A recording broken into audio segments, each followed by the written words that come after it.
Shalom, selamat pagi buat kita semua yang dikasihi Tuhan Yesus.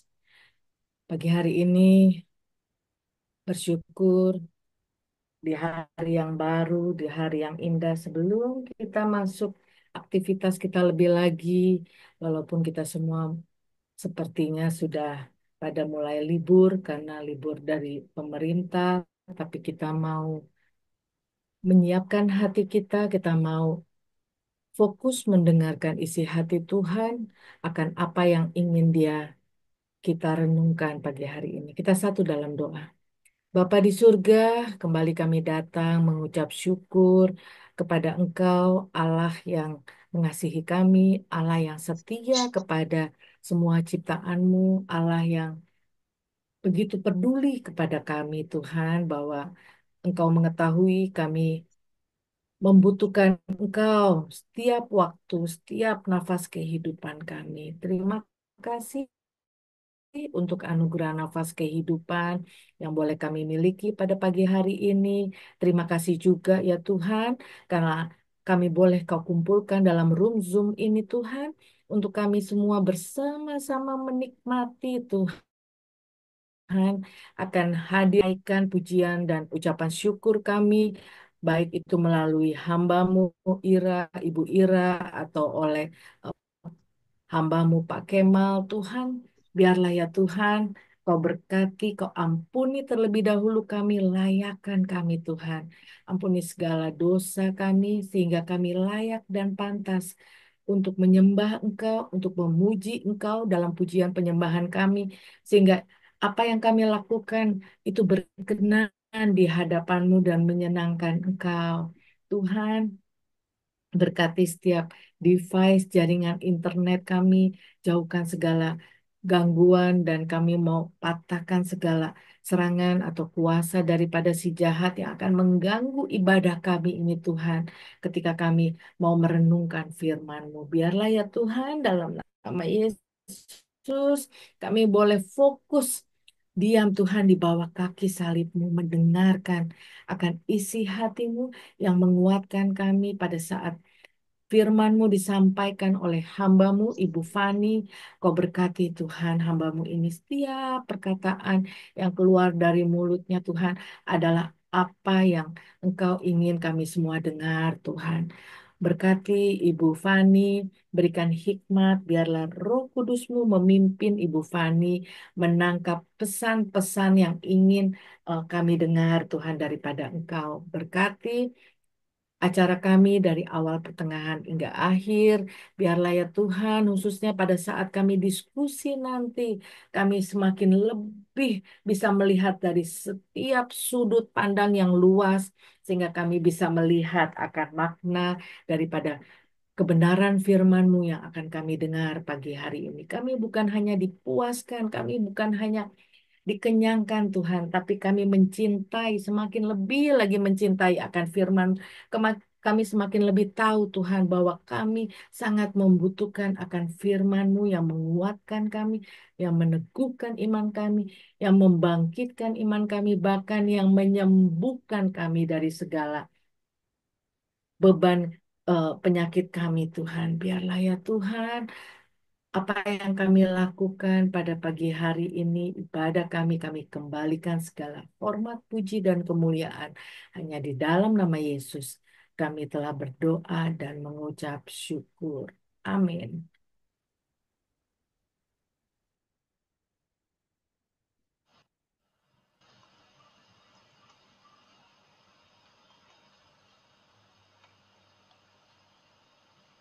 Baik, kita akan mendengarkan satu lagu pujian yang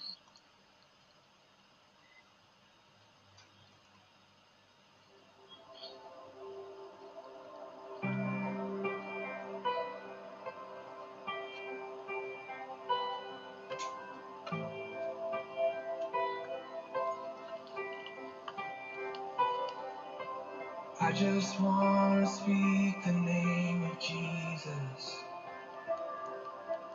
over every heart and every mind. 'Cause I know there is peace within your presence. I speak Jesus.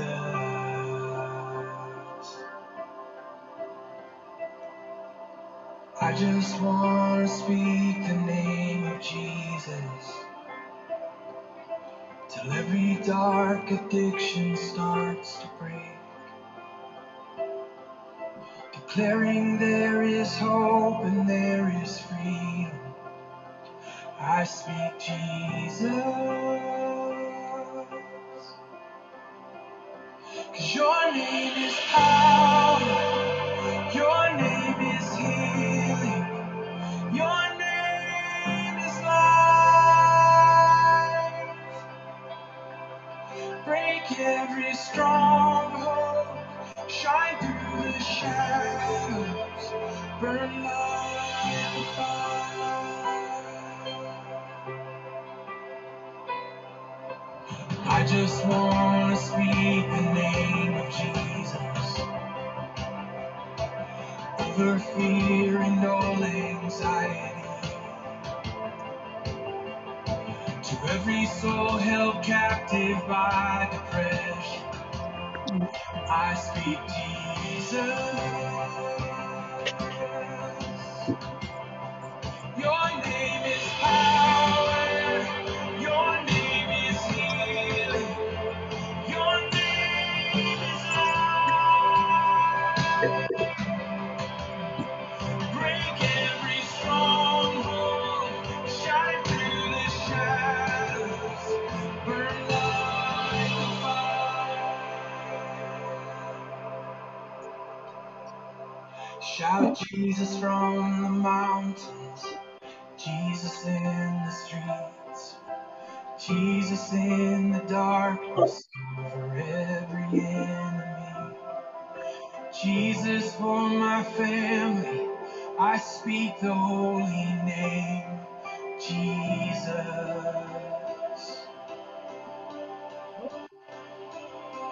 Shout Jesus from the mountains, Jesus in the streets, Jesus in the darkness over every enemy.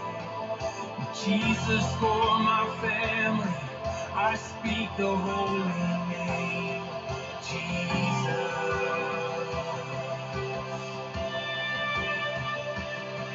Shout Jesus from the mountains, and Jesus in the streets, and Jesus in the darkness over every enemy. And Jesus for my family, I speak the holy name, Jesus. Your name is power, your name is healing. Your name is life. Break every stronghold, shine through the shadows, burn like a fire. Your name is power. Your name is healing. Your name is life.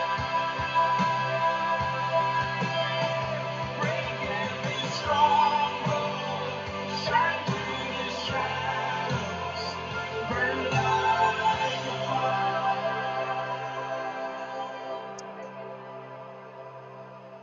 I just want to speak the name of Jesus over every heart and every mind, 'cause I know there is peace within His presence. I speak Jesus.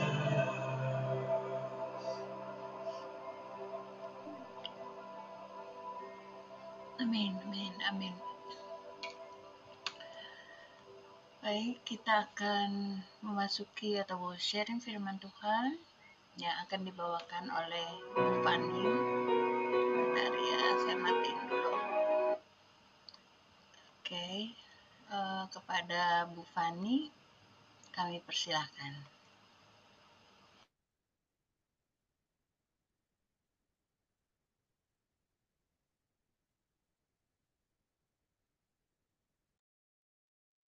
Baik, selamat pagi. Sebelum kita mulai, kita satu dalam doa. Bapa, terima kasih kalau kami boleh ada sampai pada pagi hari ini.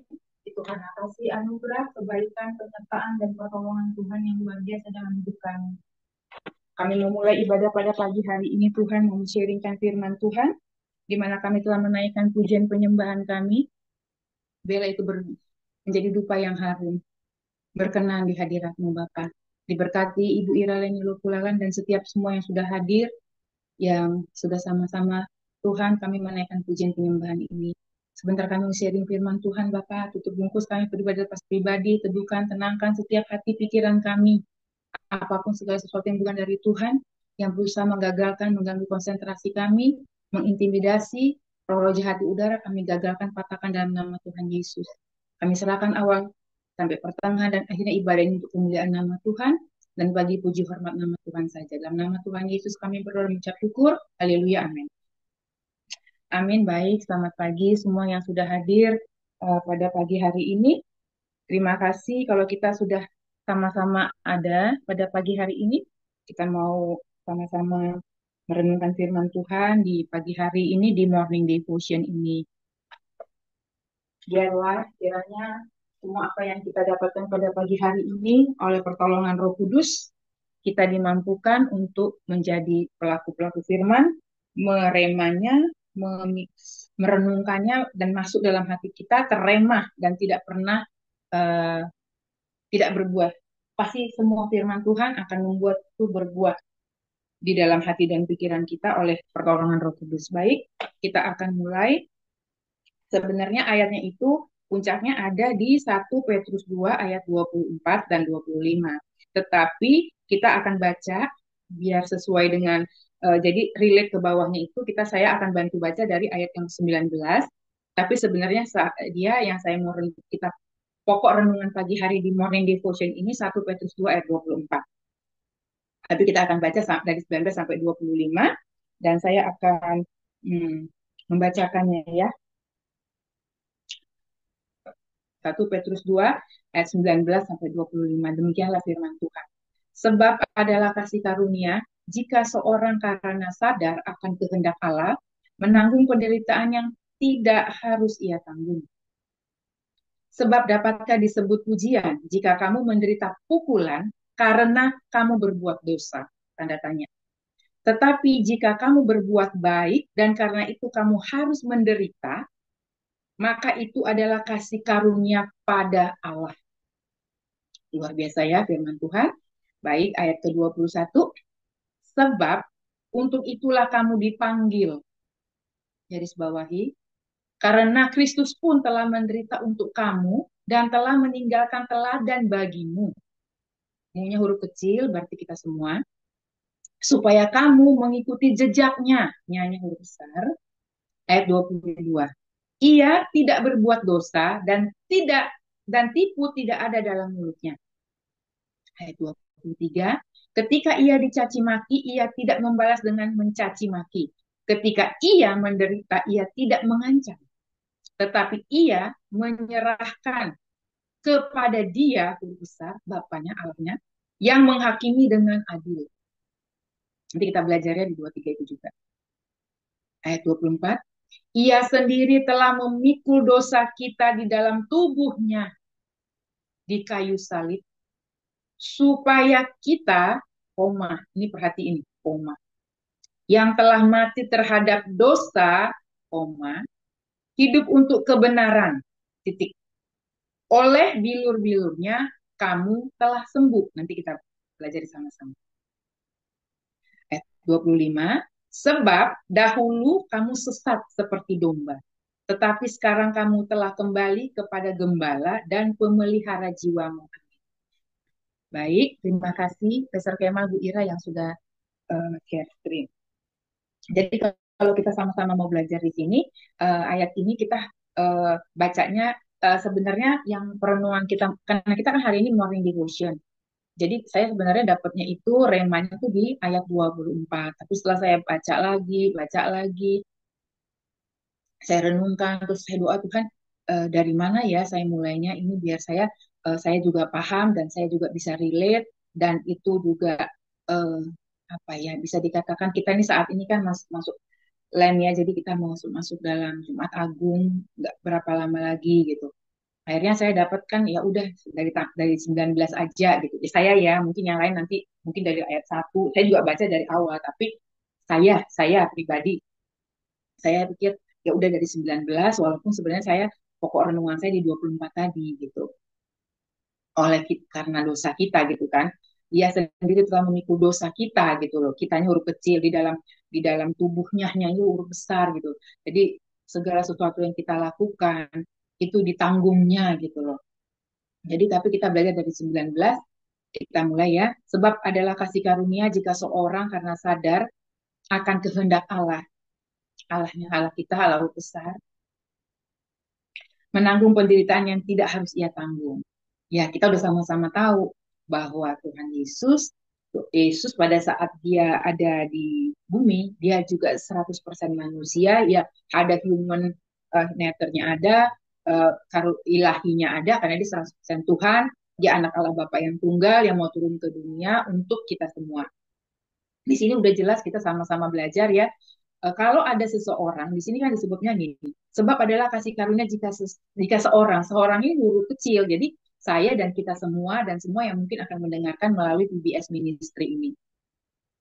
Jika seorang akan sadar, artinya nggak pingsan, jadi dia sekarang siuman ya, nggak pingsan, akan kehendak Allah menanggung penderitaan yang tidak harus dia tanggung. Jadi kita harus sama-sama sadar bahwa apa yang Tuhan Yesus hadapi di kayu salib itu dia sadar banget bahwa kita tahu dia tidak ada yang pernah melakukan dosa, tidak ada tipu dalam mulutnya, tidak ada hal-hal yang tidak berkenan nama Allah di dalam hidupnya. Tetapi ini sebenarnya yang kalau 19 ini dikatakan untuk kita semua, untuk saya dan kita semua, bahwa apabila kita, salah satu dari kita atau siapapun yang mendengarkan ini, dia menderita, tapi dia sadar, oke, dia menderita, dia menanggung penderitaan, tapi dia sadar dia nanggung itu, bahwa itu dia tanggung bukan karena dia melakukan kesalahan loh. Jadi gini, sesuatu yang dia tidak lakukan, sesuatu yang tidak dia buat salah, tetapi dia harus menanggung penderitaan.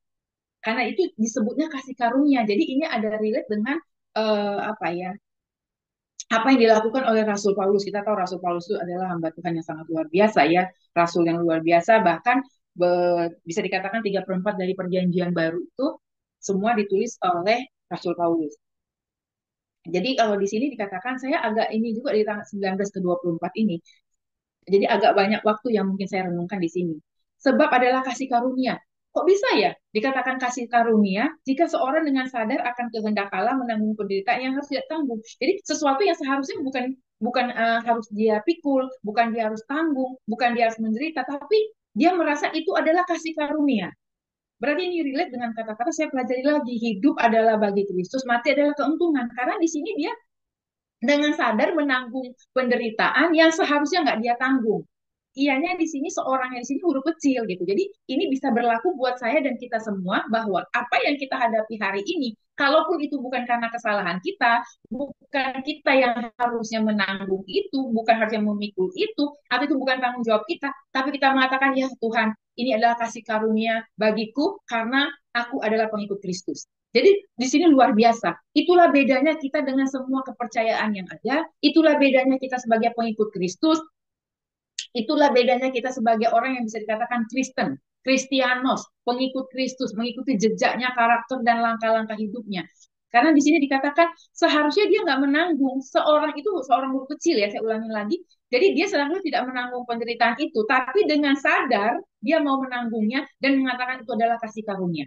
Luar biasa ya di sini kalau kita mau belajar. Lalu di ayat 20 saya disebutkan sorry. Lalu di ayat ke-20 dikatakan, sebab dapatkah disebut pujian jika kamu menderita pukulan karena kamu berbuat dosa? Ya benar dong, nggak ada jasa kita di situ kalau kita maaf ya, kita mendapatkan satu punishment, hukuman atau apapun namanya, tapi karena kesalahan kita, ya wajar orang kita yang memang salah, ya kita harus menerima konsekuensinya ya, bahasa yang untuk konsekuensinya, punishmentnya ya kita harus tanggung gitu. Kan kita udah sama-sama belajar apa yang kamu tabur, yang kamu tuai. Nah, tapi ini persoalannya dia tidak berbuat, tapi menanggungnya dan mengatakan itu adalah kasih karunia. Itu yang baru luar biasa. Tapi kalau di ayat 20 ini, kita nggak bisa mengatakan itu ujian, sebab menderita pukulan karena kamu berbuat dosa. Tanda tanya, itu udah jelas sebenarnya. Walaupun tanda tanya, karena banyak orang yang nggak sadar. Mungkin dia pingsan, siup, kalau bahasa orang Dayak itu siup dia. Dia pingsan, siup dia.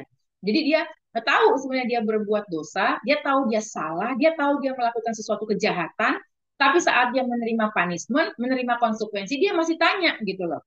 Kok bisa aku yang terima? Kok aku diperlakukan begini? Kok nasibku begini? Kok begini? Kok begitu? Kan aneh ya kalau kita pikir. Sementara di ayat 19 itu sangat dioposit gitu. Sangat kontras, terbalik banget. Bahwa di situ orang yang tidak melakukan, tidak berbuat apa-apa, tapi dia dengan sadar menanggungnya dan mengatakan itu kasih karunia. Poin satu. Poin keduanya kalau di sini lucu ini. Ini memang pada umumnya human nature-nya manusia seperti ini. Dia berbuat, saat dia menerima konsekuensinya, saat dia menerima semua taburannya dia yang nabur, habis itu dia yang nuai, nah dia terima tuainya, tapi dia masih bertanya, pakai tanda tanya lagi. Kita lanjutkan. Tetapi jika kamu berbuat baik, dan karena itu kamu harus menderita, maka itu adalah kasih karunia Allah. Jadi dua kali disebutkan lagi. Di ayat 19 sudah dikatakan, sebab adalah kasih karunia jika seorang dan karena sadar akan kehendak Allah.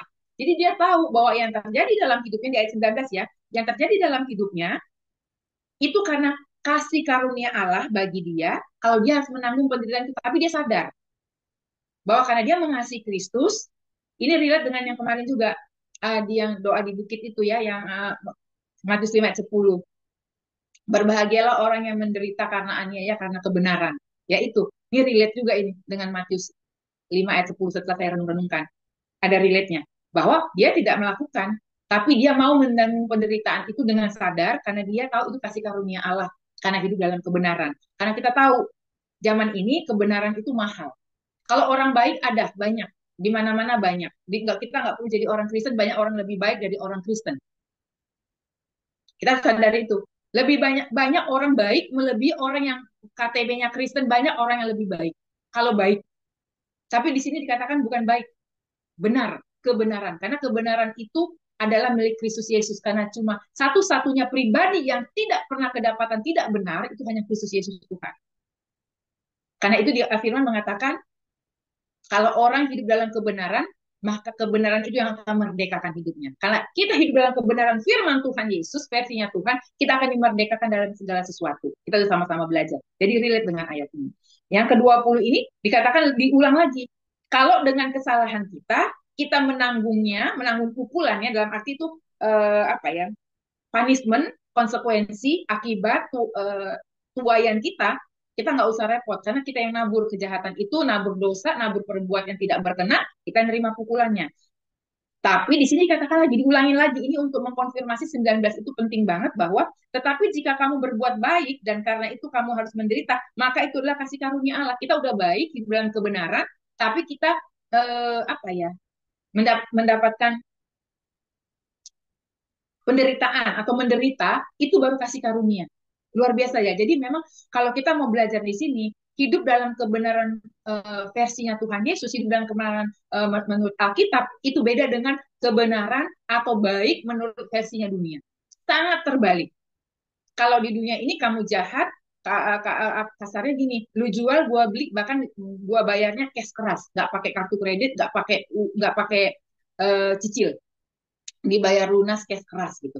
Itu hukum dunia. Tapi kalau hukum Kristus berbeda. Karena itu kita berbahagia semua yang ada di Zoom online ini atau yang mendengarkan melalui PBS Ministry YouTube atau Facebook, kita berbahagia karena kita orang yang sangat istimewa. Yang bagaimana kita tidak berbuat, kita hidup dalam kebenaran, tapi kita disalahkan harus menderita penanggungan itu dan kita mengatakan terima kasih Tuhan, itu adalah kasih karunia. Dan itu tidak semua orang bisa karena si Fani juga belum tentu dia bisa. Tapi mau nggak mau, suka nggak suka, saya, si Fayan, kita semua sebagai orang percaya harus mengatakan, harus mengaccept itu, harus menerima itu dan memasukkan dalam pikiran kita. Oleh pertolongan Roh Kudus kita akan dimampukan bahwa apapun yang terjadi dalam hidup kita, even kita nggak berbuat salah, tapi kita menanggung dan mengatakan itu kasih karunia. Itu wajib bagi orang percaya. Oke, kita lanjutkan di 21. Sebab untuk itulah kamu dipanggil. Nah, ini dia. Jadi untuk inilah kita dipanggil. Jadi kita ini akan kita udah belajar nih, kita dipanggil, dipilih dan harus didapati berkenan dan setia. Karena ini kita dipanggilnya.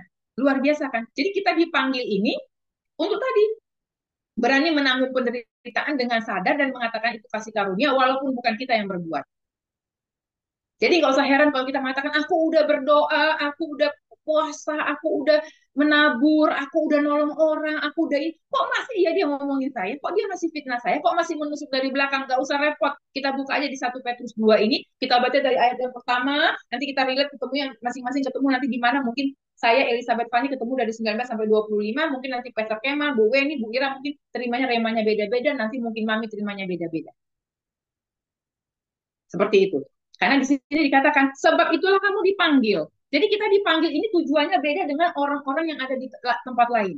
Kalau kita udah jelas, kita hidup sebagai orang Kristen, hidup sebagai orang percaya, pengikut Kristus, dipanggil itu karena punya tujuan yang luar biasa. Jadi kita nggak mendadak, ujuk-ujuk, sekonyong-konyong, suddenly, entah apalah bahasanya, kalau kita ini ada dan dipercayakan sebagai yang kita mau mengatakan kita anak Tuhan, hamba Tuhan, orang percaya, orang Kristen, Kristianos yang artinya pengikut Kristus yang harus mengikuti jejak langkahnya. Karena kita sama-sama tahu Tuhan Yesus sudah menerima semua semua kesalahan kita, udah memikulnya, bahkan menyerahkan nyawanya di atas kayu salib itu bukan karena dia berbuat dosa, tapi karena dia mengasihi kita. Dia dengan sadar loh, gak pingsan, gak siup. Dia sadar sesadar-sadarnya bahwa itulah konsekuensi karena dia begitu mengasihi Allah, dia begitu obey, jadi dia menerima semua penderitaan itu.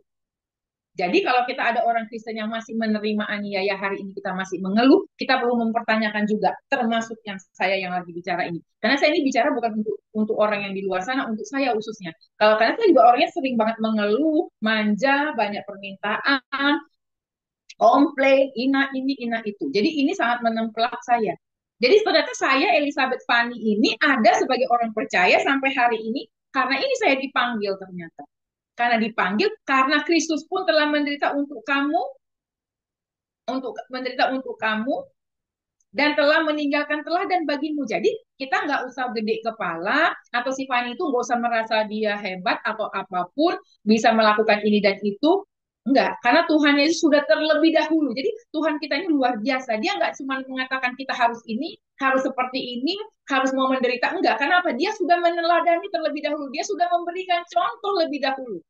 Contoh hidup yang benar-benar hidup dan dia tahu bagaimana obey, bagaimana harus menderita semua penderitaan yang tidak seharusnya dia terima, tetapi dia terima dengan sadar karena dia mengasihi Allah dan mengasihi semua umat manusia dan dia begitu taat, bahkan taat sampai mati-mati di atas kayu salib. Dan kita tahu cara matinya seperti apa, yang ini akan kita peringati sebentar lagi tanggal 18 April. Nggak, tinggal beberapa, kalau saya merasakan nggak bilang minggu ya, kayaknya detik-detik itu makin gimana gitu. Karena mami pun, saya harus bilang juga, karena mami pun itu, dia beberapa hari ini saya perhatiin gitu loh, dia tuh makin, apa ya, dia makin bolak-balik mengatakan, ih Tuhan Yesus itu luar biasa ya. Jadi kalau dia ada mengatakan, dia melakukan misalnya apa yang dia salah bikin, atau apa, dia itu dia bilang, iya ya, aku kok seperti ini ya. Padahal Tuhan Yesus sudah mati bagiku. Karena itu aku takut sekali kalau ponakan-ponakanku, nanti kita sama-sama lah ya bilang sama mereka, kamu doain mereka enggak? Biar mereka kembali kepada Kristus gitu. Karena dia tahu ada beberapa ponakannya itu kayaknya jauh banget, udah bahkan udah gimana gitu lah, saya nggak bisa sebut di sini. Tapi ya seperti itu jadi beban banget buat dia gitu loh. Karena dia tahu gimana Tuhan udah selamatkan kita, udah tebus kita. Jadi itulah mungkin rema yang didapatkan Mami menjelang Lent ini, menjelang apa ya namanya, kita masuk dalam ibadah Jumat Agung ini. Mungkin beda-beda ya nanti di sini. Karena di sini kita harus, saya tuh kalau baca tuh memang sampai amazing, amazing. Sebab untuk itulah kamu dipanggil, koma. Jadi berarti ini satu hal nih. Ya ingat ya gitu loh kata Devani, kamu dipanggil untuk itu. Terus dia bilang gini, karena Kristus pun telah menderita untuk kamu, untuk saya dan kita semua, dan telah meninggalkan teladan bagimu, huruf kecil, jadi untuk saya nih, bagiku dan bagi kita semua, supaya kamu mengikuti jejaknya. Jadi kita kalau kita mengatakan kita orang percaya dalam Kristus Yesus Tuhan, mau nggak mau, suka nggak suka, kita harus mengikuti teladannya. Wajib hukumnya. Makanya itu kita udah banyak belajar bagaimana kita harus hidup baru, lahir baru, a new creation, dilahirkan kembali dalam pertobatan sejati dan berbuah. Kalau nggak ada gunanya nanti. Kasihan ibadah kita ini. Karena Tuhan udah mengatakan di sini, karena itu kita dipanggil. Jadi jangan bilang kita nggak mau menderita. Kan lebih jelas tadi dibilang di ayat 21. Sebab untuk itulah kamu dipanggil. Kan kita bilang kita kan dipanggil, dipilih dan harus didapatkan setia. Kita udah sering tuh ngomong tuh tiap ibadah gitu. Jadi ini peringatan ini. Luar biasa ya firman Tuhan itu. Ini sangat menempelak saya dan keluarga kami. Ayat ke-22. Ia tidak berbuat dosa dan tipu tidak ada dalam mulutnya. Ingat, kalau kita ini mungkin si Elizabeth Fanny ini banyak banget pelanggarannya. Tapi tidak ada dalam hidup Tuhan Yesus. Tidak ada dalam hidup Yesus. Ayat 23. Ketika ia dicaci maki, ia tidak membalas dengan mencaci maki. Berat banget memang. Ketika ia menderita, ia tidak mengancam. Karena sering gini, kalau saya, kalau kita itu kan di dalam posisi-posisi yang nggak enak banget, apalagi bukan karena kesalahan kita. Kok ibu bisa ngomong gitu? Ya saya baru ngalaminya belum lama. Saya sempat waktu itu kan komplain, lah saya nggak pakai, saya nggak berbuat, saya nggak melakukannya. Kok begini ya Tuhan? Saya udah ngomongnya dasarnya relate ya dengan pengalaman, jadi bukan saya karang-karang. Saya paling nggak bisa menyampaikan sesuatu yang nggak ada diada-adain, jangan sampai. Saya tidak ekspor, tapi saya harus belajar dengan apa yang kebenaran yang terjadi. Karena waktu itu saya komplain memang. Bahkan berhari-hari mungkin, nggak tahu mungkin lebih kali berapa minggu ya mungkin ya, saya lupa ya. Itu benar-benar loh, saya komplain. Saya nggak merasa make, saya nggak bikin, saya nggak ini, kok saya yang harus menghadapi, kok saya yang ditanya, kok saya yang ditelepon. Kasarnya gini, kok barang itu yang mesti diambil, kan bingung saya. Tapi saya baru sadar, kasihan banget ya, sadarnya juga baru-baru ini benar-benar sabar. Karena itu memang kita disebab dipanggil. Jadi saya nggak usah komplain gitu loh. Saya nggak usah komplain. Karena udah jelas di sini, di ayat 23. Ketika ia dicaci maki, ia tidak membalas dengan mencaci maki. Terjadi nggak, Bu? Terjadi. Walaupun mungkin belum langsung ketemu muka sama muka, tetapi dengan kata-kata yang sangat luar biasa. Tapi Tuhan Yesus baik luar biasa. Tidak satu pun saya kelolosan kata-kata, tidak satu pun jari saya menuliskan kata-kata yang tidak berkenan sama Tuhan. Begitu luar biasanya pertolongan Roh Kudus. Dia kalau zaman dulu kan kita kan harus berhadapan muka. Kalau sekarang kan pembunuhan karakter itu nggak perlu berhadapan muka, nggak perlu face to face kasarnya. Melalui jari dan jempol seseorang aja, jempol kita atau jempol seseorang itu bisa mematikan karakter orang, bisa membunuh karakter orang, bahkan bisa membunuh seluruh karirnya, pelayanannya, hidupnya, keluarganya, hanya dengan jari dan jempol. Tapi kita orang di PBS ini, dan saya berdoa untuk semua yang ada di dalam nanti mendengarkan kebenaran firman ini, kita tidak ada di tempat itu. Kita orang yang tampil beda. Kita tidak akan pernah membalas lagi. Berat-berat banget, sakitnya luar biasa. Karena yang dikatakan, yang ditulis itu tidak ada satupun yang kita lakukan. Bahkan keluarga kita mungkin dibawa-bawa, bahkan apa kita dibawa-bawa gitu. Tapi ya itu baiknya Tuhan luar biasa ya, oleh pertolongan Roh Kudus, jari dan jempol kita ini nggak dipakai Tuhan untuk melakukan hal yang tidak berkenan. Kenapa? Karena tubuh kita ini bukan milik kita. Seluruh tubuh kita ini harus kita persembahkan sebagai persembahan yang hidup yang kudus. Kan Firman berkatakan, persembahkanlah tubuhmu sebagai persembahan yang hidup yang kudus yang berkenan. Artinya jari jempol kita ini pun, seluruh dari ujung rambut kita sampai di telapak kaki kita ini bukan milik kita lagi. Kita hanya memanagenya, dipercayakan Tuhan mempergunakannya untuk mempersembahkan hidup kita, tubuh kita sebagai persembahan yang hidup yang kudus yang berkenan. Jadi kita sama-sama ingat, termasuk si Fani ini, jari dan jempolku ini tidak boleh kupakai untuk menulis, mengatakan apapun, membalas apapun, sesuatu yang tidak berkenan sama Tuhan. Poinnya. Dan di sini dikatakan, ketika ia menderita, ianya huruf besar, ia huruf besar tidak mengancam, tetapi ia menyerahkan kepada dia yang menghakimi dengan adil. Karena dia tahu Allah Bapaknya adalah hakim yang agung, hakim yang adil. Dia menyerahkan dirinya untuk diadili bagi dosa umat manusia sedunia ini dengan sadar, karena dia obey, dia mengasihi Allah Bapaknya, dia mengasihi, dia obey, dia taat. Jadi inilah suri teladan kita yang satu-satunya pribadi yang sangat amat luar biasa untuk bisa kita teladani, yaitu Tuhan kita Yesus Kristus. Karena apapun yang ditulis di all our holy Bible, semua sudah dia contohkan, sudah dia teladani. Gak ada satupun firman yang ada di our holy Bible ini yang tidak dilakukan oleh Tuhan Yesus, yang tidak dia teladani, tidak ada. Jadi dia bukan seperti A dan B, saya nggak bisa menyebutkannya, yang cuma dibicarakan tapi nggak pernah dilakukan. Satu-satunya pribadi yang berani mengatakan kita tahu Injil kebenaran firman kita tuh, Injil kita sebagai orang percaya, orang Kristen adalah Alkitab, our Holy Bible. Semua yang dikatakan di sini sudah dicontohkan. Jadi kalau kita masih bilang nggak mungkin, nggak bisa, Firman berkata tidak ada barang yang mustahil bagi Tuhan Yesus. Tidak ada yang mustahil bagi Yesus Tuhan. Tidak ada.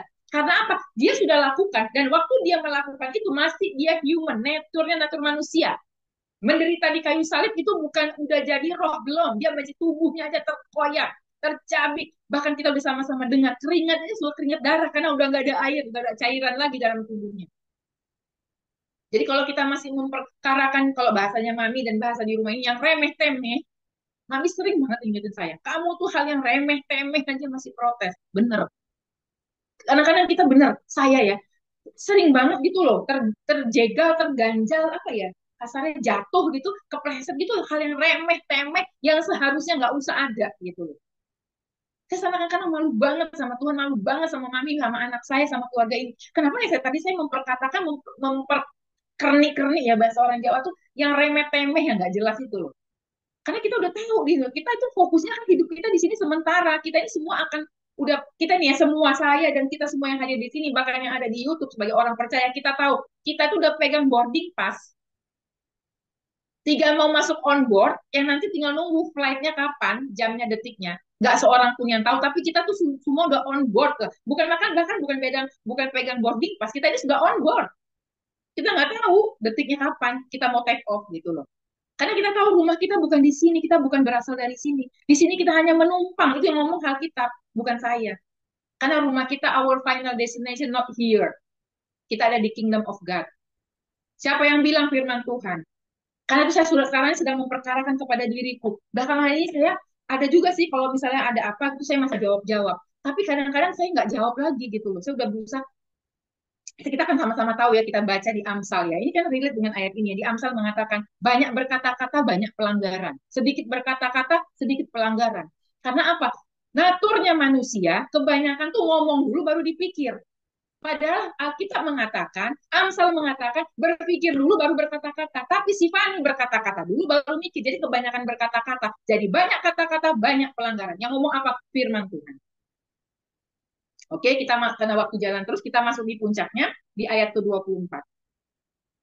Sebab ia sendiri telah memikul dosa kita di dalam tubuhnya. Di kayu salib. Maaf, saya ulangi karena ini nggak boleh terputus ya, maaf. Ia sendiri telah memikul dosa kita dalam tubuhnya di kayu salib. Saya ulangi lagi. Ia sendiri, ia huruf besar, Tuhan kita Yesus Kristus, telah memikul dosa kita di dalam tubuhnya di kayu salib. Koma. Supaya saya dan kita semua, nih, orang berdosa ini, yang telah mati terhadap dosa, hidup untuk kebenaran oleh bilur-bilurnya kamu telah sembuh. Di sini kata-kata bilur-bilurnya huruf besar sembuh, itu dalam bentuk bukan cuma penyakit fisik aja. Penyakit mental, penyakit kantong, penyakit fisik, dan semua penyakit, apapun itu. Jadi kenapa Tuhan Yesus sudah menanggung dosa kita semua di kayu salib? Tujuannya luar biasa. Yang pertama pasti dia taat kepada Bapa, dia tahu apa tujuan Bapa, dan dia tahu apa harus yang dia lakukan. Karena kalau enggak, akibatnya bagi kita semua akan dicampakkan ke neraka. Kalau Tuhan Yesus Kristus tidak menebus dosa kita. Ini memang ngeri banget. Saya juga dibacanya ngeri-ngeri sedap banget tuh. Tapi untuk itulah dia mati. Supaya yang telah mati terhadap dosa, hidup untuk kebenaran. Jadi sekarang ini memang hidup kita hanya untuk kebenaran, nggak ada tujuan lagi dalam hidup kita. Makanya benar kita harus lahir baru, dilahirkan kembali, karena kita harus hidup dalam kebenaran, dalam pertobatan sejati dan menghasilkan buah-buah yang lebat, banyak, dan manis. Nggak ada lagi pilihan kita, udah nggak ada lagi. Karena itu saya udah nggak heran lagi kalau sekarang yang ekstrim semakin ekstrim, yang takut akan dosa semakin takut, yang jahat makin jahat, yang benar makin benar. Udah nggak bingung lagi. Kalau dulu saya masih mempertanyakan, kok ada ya orang ekstrim banget begini ya, aneh gitu. Tapi kok ada ya orang jahat banget, kok makin hari makin udah nggak aneh sekarang. Karena Firman udah mengkonfirmasinya. Jadi our Holy Bible ini memang luar biasa. Dari kita belum ada, belum diciptakan dunia ini, ini sudah tertera. Bahwa kenapa kita akan melewatinya itu. Saya terusin lagi. Untuk hidup dalam kebenaran oleh bilur-bilur kamu disembuh. Jadi semua yang ditanggung Tuhan Yesus di kayu salib, itu untuk kita sembuh. Sembuh dari dosa, dari masa lalu kita, dari gambar diri kita yang rusak. Karena semua kita pasti punya gambar diri. Gambar dirinya ada yang rusaknya parah, ada yang setengah rusak, ada yang rusak banget, ada yang ya dikit-dikit rusaknya. Satu, dari apa? Dari mental kita, yaitu apa? Kekecewaan, ya bahasanya disappointed, kecewa, anxiety, worry, apalah namanya, dan oleh tubuh kita, fisik kita. Itu semua udah ditanggungnya. Bagi orang yang mau hidup dalam kebenaran, dan oleh bilu-bilu kita menjadi sembuh. Sembuh dalam segala sesuatu.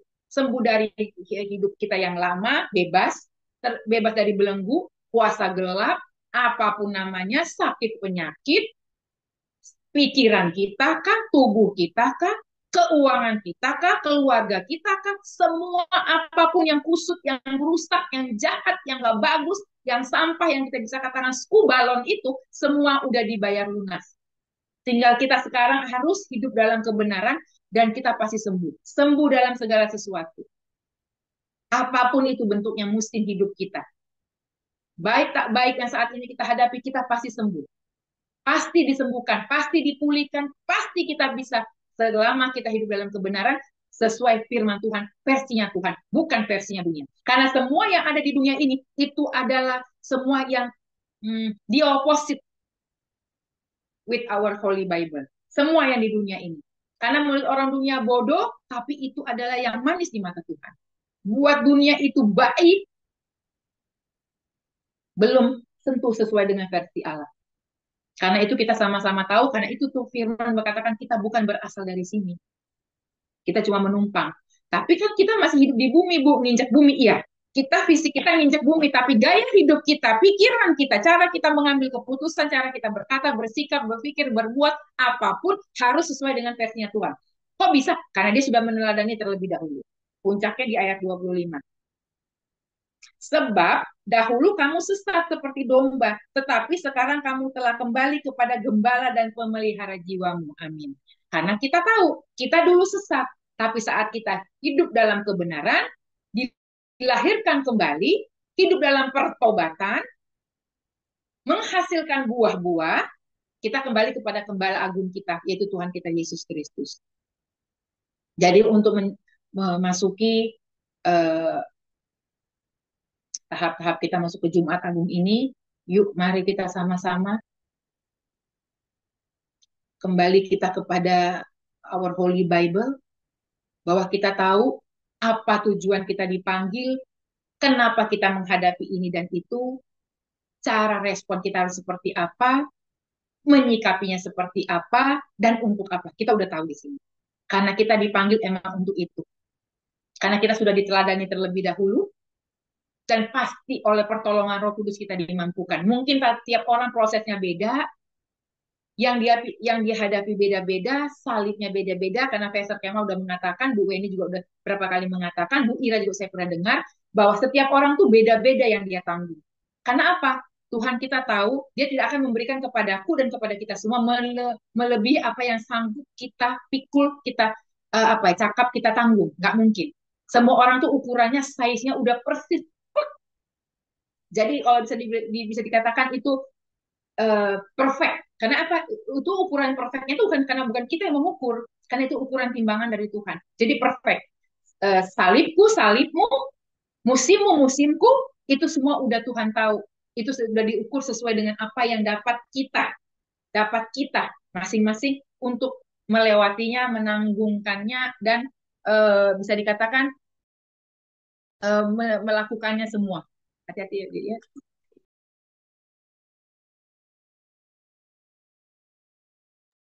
Karena itu kita ada sampai hari ini karena Tuhan punya maksud dan tujuan yang luar biasa dalam hidup kita. Jadi kalau ada di luar sana, saya juga terberkati oleh Pastor Kemal mengatakan bahwa hidup orang Kristen itu harus selalu yang indah-indah aja. Itu benar, itu pengajaran yang sangat-sangat tidak benar. Karena kita tahu kalau kita mengatakan, oh ada beberapa pengajaran mengatakan gini, kalau hidup jadi orang Kristen itu patokannya dia diberkati. Pertanyaan cuma satu, adakah rasul Atau contoh di Alkitab yang orangnya militan tapi hidupnya berlimpah-limpah? Enggak kan? Mana ada murid Tuhan Yesus yang hidupnya kaya raya? Bahkan si Sakeus, si pemungut cukai itu saat dia bertobat, kita sama-sama belajar, mungkin dia akan dimarahi sama istrinya. Bagaimana mungkin setengah miliknya dia kasih ke orang miskin, sisanya dia mau balikin 4 kali lipat dari orang yang dia peras, kan? Rasul Paulus dia mau makan, dia bahkan sering kelaparan, kedinginan, nggak punya tempat. Jadi kalau kita hari ini masih ada sampai hari ini, karena Tuhan tahu kita si Elizabeth Fanny itu sanggupnya seperti ini. Dia gak akan kasih kita melebihi apa yang kita tanggungkan. Kalau martir itu ada yang di ini, ada yang di itu. Iya betul, karena Tuhan tahu tiap orang tuh salibnya beda, yang bisa dia tanggung beda, ukurannya berbeda. Karena itu kita dipanggil hari ini karena Tuhan tahu sesuai apa yang dapat kita tanggung, itulah yang diberikan kepada kita. Makanya Firman berkata, bersama dia aku cakap menanggung segala sesuatu karena ukurannya udah diukurkan untuk kita. Sehingga sekarang kita meresponinya, kita harus sadar bahwa itu harus kita hadapi, kita lewati, dan kita teladani Kristus Yesus Tuhan kita, karena untuk itulah kita dipanggil. Jadi kita udah tidak boleh lagi mengeluh, mengatakan kok ini terjadi padaku, aku nggak berbuat kok, tapi aku yang dipanggil, kok aku yang menanggung kayak si Fani itu waktu itu. Tidak, saya sekarang udah sadar, oh iya, untuk itu aku dipanggil. Jadi aku nggak mengeluh lagi. Karena itulah kalau aku mau menghidupi firman, aku harus lewatin itu. Dengan tidak membalasnya lagi, mencaci maki orang, menulis atau apapun. Pokoknya tidak sesuai dengan firman Tuhan. Karena kita tahu kita di PBS ini adalah orang-orang yang benar-benar merenungkan firman Tuhan, oleh pertolongan Roh Kudus dimampukan menjadi pelaku-pelaku firman, dan di Bible Study kita belajar benar-benar mengenal pribadi Tuhan kita. Apalagi khususnya ini adalah sebagai orang percaya, inilah puncak-puncaknya kita untuk benar-benar kembali. Kita harus benar-benar hidup berkenan di hadapan Tuhan. Ini kita masa-masa kita saat ini. Kita tahu ini masa-masa bagaimana mau menjelang Jumat Agung, kita memperingati sebagai orang percaya bahwa kita benar-benar harus sadar-sadarnya kenapa kita ada hari ini. Kenapa kita dipanggil, untuk apa tujuan. Itulah yang bisa saya sampaikan pada pagi hari ini. Nanti kita sama-sama akan masuk dalam ruang diskusi, dan sebelumnya kita akan ada doa syafaat, tapi kita akan tutup dulu doa untuk firman ini. Bapa di surga, terima kasih. Hamba-Mu telah menyampaikan apa yang Tuhan taruh dalam hati hamba. Biarlah itu Tuhan daripadamu untuk kemuliaan nama Tuhan. Biarlah kebenaran ini akan memerdekakan hamba dan kami semua Tuhan. Bahwa kami hidup adalah karena kami dipanggil punya tujuan khusus. Dan apa tujuan itu setiap kami masing-masing terema dalam hati kami oleh pertolongan Roh Kudus, dimampukan melakukannya, melewati dan menghadapinya. Karena bersama Tuhan Yesus kami cakap menanggung segala sesuatu. Terima kasih Bapa di surga. Biar segala hormat, pujian, syukur hanya bagi kemuliaan nama Tuhan Yesus Kristus sekarang sampai selama-lamanya. Haleluya. Amin. Saya serahkan kepada hambanya.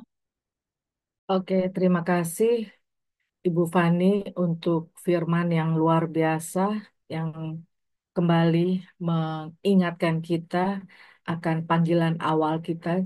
Kita ada di dunia ini. Sebelumnya kita mau menaikkan semua pokok-pokok doa kita, doa syafaat kita mau satukan hati, kita mau merendahkan diri kita untuk datang kepadanya. Kita satu dalam doa. Bapa di surga, terima kasih untuk kebenaran-Mu yang sudah kami terima Tuhan pada pagi hari ini. Untuk kami bersama-sama renungkan, untuk kami bersama-sama cerna Tuhan, untuk kami bersama-sama bisa me- mengunyahnya Tuhan, untuk kami bisa bersama-sama melihat kembali Tuhan dengan kacamata Engkau. Kami mengucap syukur Tuhan bahwa kembali kami diingatkan Tuhan bahwa begitu besar kasih-Mu ya Kristus, dengan ketaatan-Mu Engkau telah menjadi jalan. Engkau menjadi jalan untuk kami masuk di dalam kebenaran. Engkau telah membuka pintu keselamatan buat kami orang-orang yang percaya kepada Engkau. Engkau bukan hanya stop sampai di situ, Engkau memulihkan rohani kami pribadi lepas pribadi sebagai manusia dengan segala keterbatasan kami. Kami mengucap syukur Tuhan bahwa kami boleh belajar melalui teladan Engkau dalam setiap musim kehidupan kami, Tuhan, bahwa kami boleh kembali, Tuhan, tidak mengeluh akan apa yang Kau izinkan terjadi, tapi kami boleh mata kami tertuju kepada Engkau. Kami mendapat kekuatan yang baru, kami mendapat semangat yang baru, Tuhan, bahwa dengan ketaatan Engkau kepada Allah Bapa, kami boleh belajar, Tuhan. Kami juga akan dimampukan ketika memiliki, kami memikul salib kami pribadi lepas pribadi. Itu semua adalah sebagai panggilan kami, Tuhan. Kami boleh belajar meneladani Kristus untuk mengikuti jejak Kristus ketika kami menyatakan, mendeklarasikan diri kami sebagai pengikut Engkau, bahwa ada satu pengharapan, yaitu kami bisa memenangkan setiap proses pertandingan iman kami ketika kami menghadapi segala sesuatu yang menurut kami gak adil, Tuhan. Menurut sudut pandang kehidupan manusia lama kami, itu sesuatu yang berat. Tapi ketika kami belajar akan kebenaran firman-Mu, kami disegarkan, Tuhan, bahwa setiap kami sebagai pengikut Engkau ada panggilan untuk kami memikul salib kami, untuk menyangkal diri. Tujuannya cuma satu, untuk kemuliaan-Mu bisa dinyatakan melalui setiap proses kehidupan kami. Terima kasih Tuhan untuk dibukakannya pemahaman ini kembali, Tuhan, untuk diingatkannya kembali, Tuhan. Segala sesuatu yang terjadi itu, semuanya itu untuk mendatangkan kemuliaan bagi Engkau.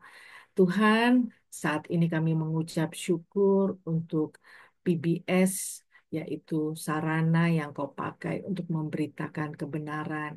Biarlah ya Tuhan, PBS ini bisa semakin lebih lagi Tuhan menyampaikan kebenaran Engkau, bukan hanya kepada orang-orang yang sudah pernah mendengar, tapi kepada orang-orang yang baru pertama mendengar bahwa ada satu pribadi Tuhan yang bersedia menggantikan, memikul akan segala dosa-dosa kehidupannya Tuhan, untuk dia mendapatkan keselamatan ketika kematian pribadi ini, yaitu Yesus Kristus, untuk menebus semua dosa-dosanya Tuhan, untuk memberikan jaminan keselamatan buat kehidupannya. Tuhan, biarlah PBS ini, kami semua yang ada, ambil bagian, Kau mampukan Tuhan. Lebih lagi Tuhan, bersama-sama belajar menggali akan kebenaran firman-Mu yang bisa memerdekakan bagi orang-orang yang mendengarnya. Mereka bisa mendapat jawaban ketika mereka menghadapi kebuntuan dalam hidupnya. Mereka mendapatkan kelegaan, mereka mendapatkan pengharapan yang baru, Tuhan. Tuhan, terima kasih untuk kami semua boleh ada di dalam PBS ini. Terima kasih untuk Ibu Ira yang telah Kau pakai membawa kami masuk, Tuhan, dalam hadirat-Mu. Kau pakai Ibu Ira dengan segala talenta, dengan segala kepandaiannya mengelola bagaimana ini bisa tetap online, Tuhan. Kau berikan tambah-tambahkan hikmat lagi, Kau tambah-tambahkan pengertian bagaimana ini bisa lebih baik lagi daripada sebelumnya. Tuhan, Kau berkati juga Tuhan akan suaminya Bapak Ivan Mapa dengan segala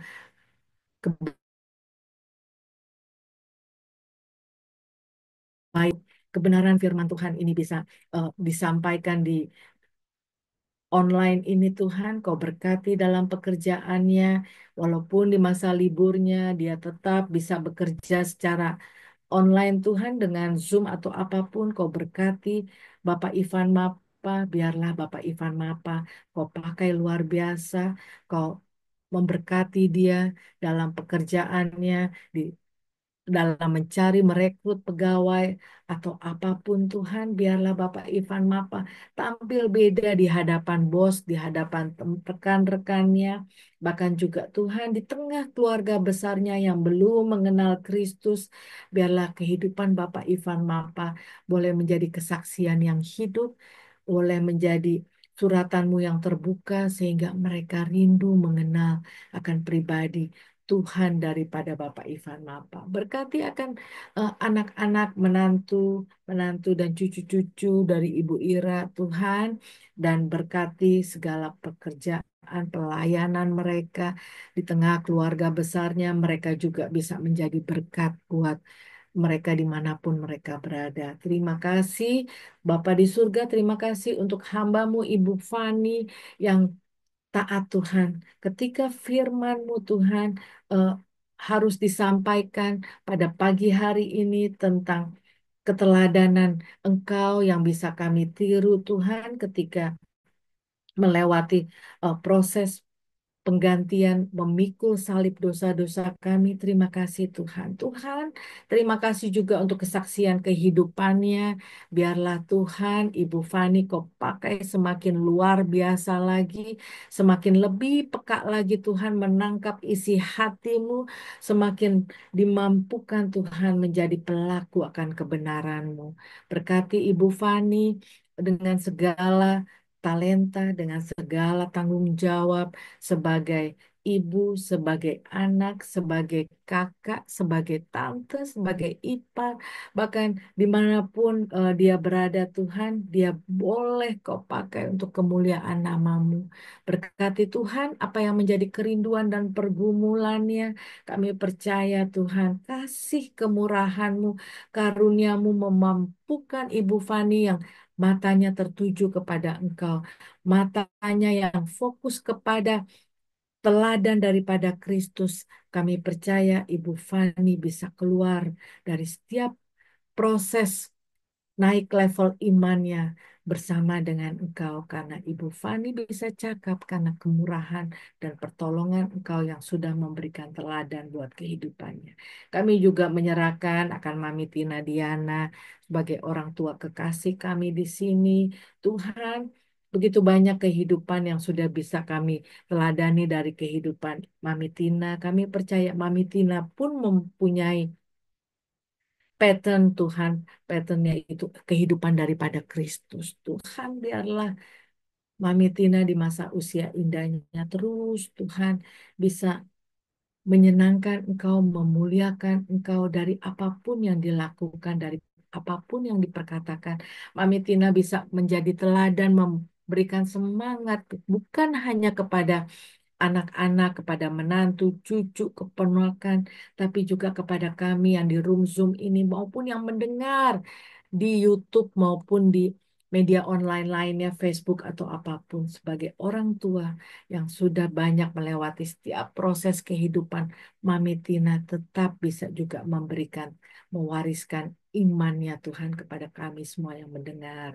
Terima kasih Tuhan, kesehatan yang Kau berikan kepada Mami Tina di masa usia indahnya ini. Mami Tina boleh terus dipakai untuk kemuliaan namamu dan mengisinya dengan menyenangkan Engkau. Tuhan, kami menyerahkan akan anak kekasih kami Daniel yang sedang dalam perjalanan. Kami percaya Tuhan, penyertaan Engkau, perlindungan Engkau akan menjaga dan memagari Daniel pergi dan pulang kembali ke rumah tanpa kekurangan suatu apapun. Tuhan, dalam pekerjaannya biarlah Daniel Tuhan bukan dengan kuat gagah sebagai anak muda, tapi ketika dia mengandalkan Engkau, ketika dia menjadikan Engkau sebagai teladan patokan dalam hidupnya, dia menghidupi dan menjadikan itu gaya hidup Tuhan untuk hidup saleh ketika dia sudah menerima keselamatan, dia menjaga pertolongan daripada Engkau untuk bisa orang-orang melihat kebaikan yang Daniel lakukan itu semua serta merta hanya daripada kasih karunia. Apapun yang dia hadapi Tuhan, apapun yang dia tidak sampaikan kepada orang tua atau orang terdekatnya, tapi kami tahu Daniel memiliki sahabat yang mengetahui apa yang sedang dia gumulkan. Kasih kemurahan-Mu menopang Daniel melewatinya dan memenangkan setiap proses kehidupan yang Kau percayakan kepadanya. Kami percaya mengucap syukur pasangan hidup yang takut akan Engkau, yang mengasihi Engkau, yang akan Daniel terima Tuhan daripada Engkau. Tuhan, kami menyerahkan juga akan Ibu Nori yang ada bersama dengan kami. Tuhan, biarlah Ibu Nori dalam pekerjaan, dalam pelayanannya, di tengah keluarganya, maupun dimanapun dia berada, dia boleh memancarkan Tuhan teladan Kristus yang ada dalam kehidupannya. Dia boleh bagikan kebaikan, kemurahan, kasih karunia yang sudah dia terima kepada orang-orang yang dia jumpai, baik itu kepada opung yang sedang dia layani atau keluarga besarnya. Kami percaya Tuhan, Engkau memanggil Ibu Nori untuk suatu tujuan, untuk kemuliaan Engkau dinyatakan, dan untuk Ibu Nori menikmati kemuliaan Engkau, kemuliaan kasih anugerah yang Ibu Nori bisa rasakan ketika Ibu Nori memiliki relasi dengan Engkau. Terima kasih Tuhan, Ibu Nori ada bersama dengan kami. Untuk kami percaya Tuhan, kami boleh belajar akan kesaksian kehidupannya Tuhan. Sehingga kami semakin dikuatkan, kami semakin disegarkan melalui pengalaman kehidupannya berjalan bersama dengan Engkau. Apapun yang menjadi kerinduan Ibu Nori, kami percaya Tuhan, kasih kemurahan Engkau, karunia Engkau akan menolong Ibu Nori menerima seturut kedaulatan Engkau dan seturut waktu yang sudah Kau tentukan. Tuhan, kami juga mengucap syukur untuk Roloff yang ada bersama-sama dengan kami. Tuhan, Kau mengetahui akan situasi Roloff saat ini. Kemampuan kami sangat terbatas, tapi kami bersyukur Roloff memiliki Kristus. Roloff memiliki Sang Juru Selamat. Roloff memiliki kekuatan yang di luar daripada kekuatan manusia yang kami bisa menolongnya. Roloff sudah memiliki kepastian Tuhan bahwa Roloff sanggup melewati apapun yang Engkau izinkan ini Tuhan. Kasih anugerahmu tidak pernah kurang cukup, tapi kasih anugerahmu kau katakan lebih daripada cukup di dalam kelemahan Roloff. Kami tahu Tuhan, kuasamu bisa dinyatakan dengan sempurna. Engkau sanggup menopang Roloff melewati situasi di dalam keterbatasannya saat ini. Biarlah Roloff di dalam kelemahannya, dia bisa menikmati Tuhan. Dia bisa mencari Engkau pada saat dia mencari Engkau, dia berseru kepada Engkau. Engkau mendengarkan, bahkan Engkau menggendong Roloff Tuhan melewati untuk Roloff bisa mengakhiri pertandingan imannya sehingga kami bisa katakan Roloff sebagai petarung yang tangguh bukan karena kekuatannya tapi karena Engkau Kristus yang menolong Roloff. Biarlah ya Tuhan Roloff bisa apapun yang dia lewati hari ini bisa menjadi kesaksian yang hidup. Bukan hanya bagi Devi, bukan hanya bagi Denny di sana, bukan hanya bagi saudara-saudaranya yang lain, bagi Glenn, bagi siapapun Tuhan, bagi keponakan, bagi siapapun, bagi anandanya, bagi siapapun Tuhan. Roloff yang benar-benar menikmati panggilan yang sudah kau tetapkan buat Roloff untuk menyatakan kemuliaan Engkau. Bahkan di tengah kesakitannya saat ini kami tahu Engkau menopang Roloff Tuhan. Kami mengucap syukur. Biarlah ya Tuhan, Kau juga berkati Devi yang sudah luar biasa eh, layani Roloff, menolong Roloff, mengasihi Roloff. Engkau juga membantu Devi menerima akan anugerah khusus yang sudah diterima oleh Roh. Kami merindukan itu Tuhan. Biarlah kerinduan kami ini selaras dengan kerinduan Engkau. Kami menyerahkan akan semuanya ini dalam tangan kasih kuasa, kasih anugerah-Mu Tuhan. Untuk Devi kami lepaskan berkat. Terima kasih Tuhan. Kami juga teringat akan hamba-Mu, Tirsa dimanapun dia berada.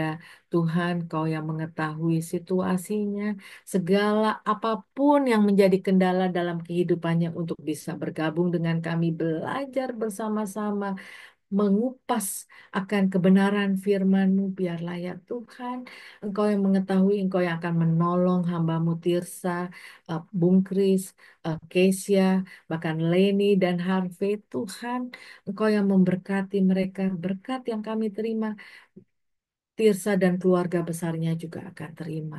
Terima kasih Tuhan, kami teringat akan eh, Pastor Julius Go bersama istri dan anak-anaknya. Kau berkati mereka dimanapun mereka berada. Biar, biarlah ya Tuhan, pekerjaan pelayanan mereka di dalam anak-anak yang di tengah sekolahnya juga mereka boleh memancarkan teladan kasih Kristus yang mereka pegang sebagai topang kehidupan mereka. Biarlah mereka bisa menghidupi kebenaran itu. Tuhan, kami juga menyerahkan akan keluarga besar Bapak Pastor Yohanes Parapat. Tuhan, biarlah Kau pakai Bapak Pendeta Yohanes Parapat ini Tuhan, beserta istri dengan ketiga anak mereka, Grace, Shalom, dan Mercy.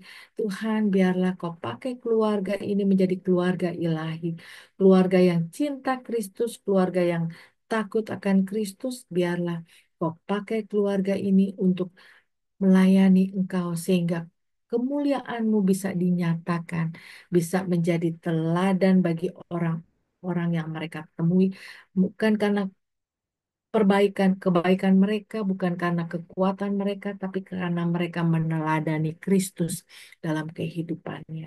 Terima kasih Tuhan, kami juga menyerahkan untuk teman-teman kami yang pernah hadir juga untuk Pastor Linda Tuhan dengan suaminya Pak Wawan dengan keenam anak mereka, Kau berkati mereka satu persatu Tuhan.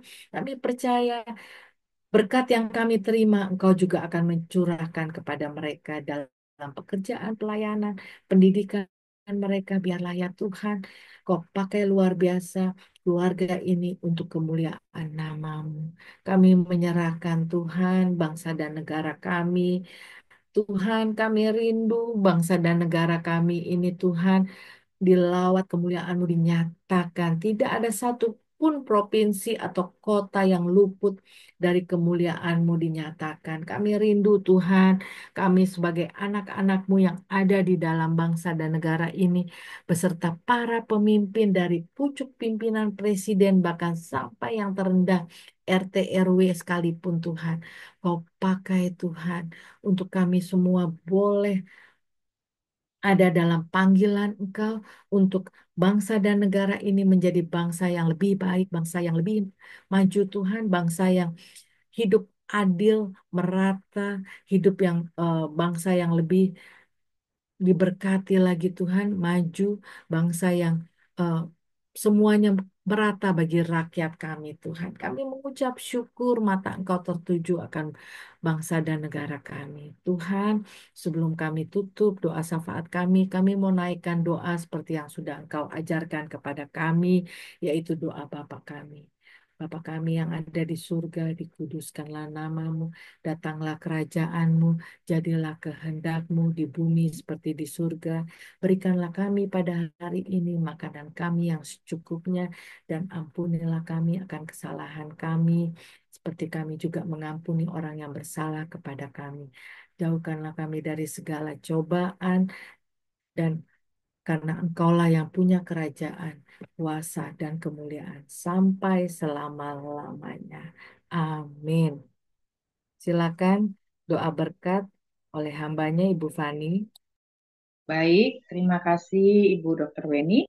Sebelum kita masuk di acara puncak kita untuk sama-sama merenungkan dan mendiskusikan firman Tuhan, kita siapkan hati, kita menerima doa berkat. Kita angkat kedua tangan kita.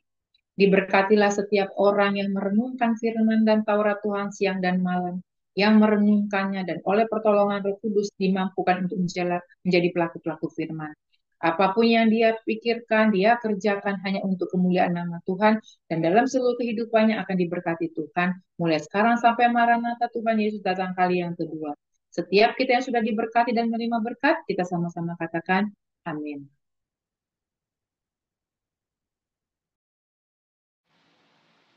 Amin. Terima kasih Bu Fani.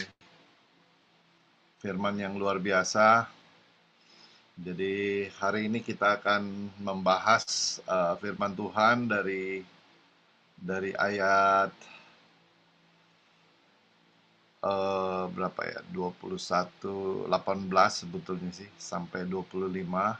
Tapi Bu Fani tadi menitik beratkan kepada ayat 24. Oke, saya buka diskusi kita ini.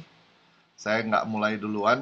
Kita lihat siapa yang punya, maksudnya ini ayat sudah diberikan kemarin, jadi kita semua udah belajar ya. Kita belajar sebelum kita mendengarkan firman hari ini, kita sudah tahu nih kira-kira apa. Sehingga kita punya pandangan sendiri mengenai ayat ini. Atau apa yang merasa diberkati pada ayat-ayat yang tadi Bu Fani paparkan. Saya percaya itu semua datangnya dari Tuhan dan kita kembalikan semuanya kepada Tuhan. Oke, silakan ada yang bisa mulai.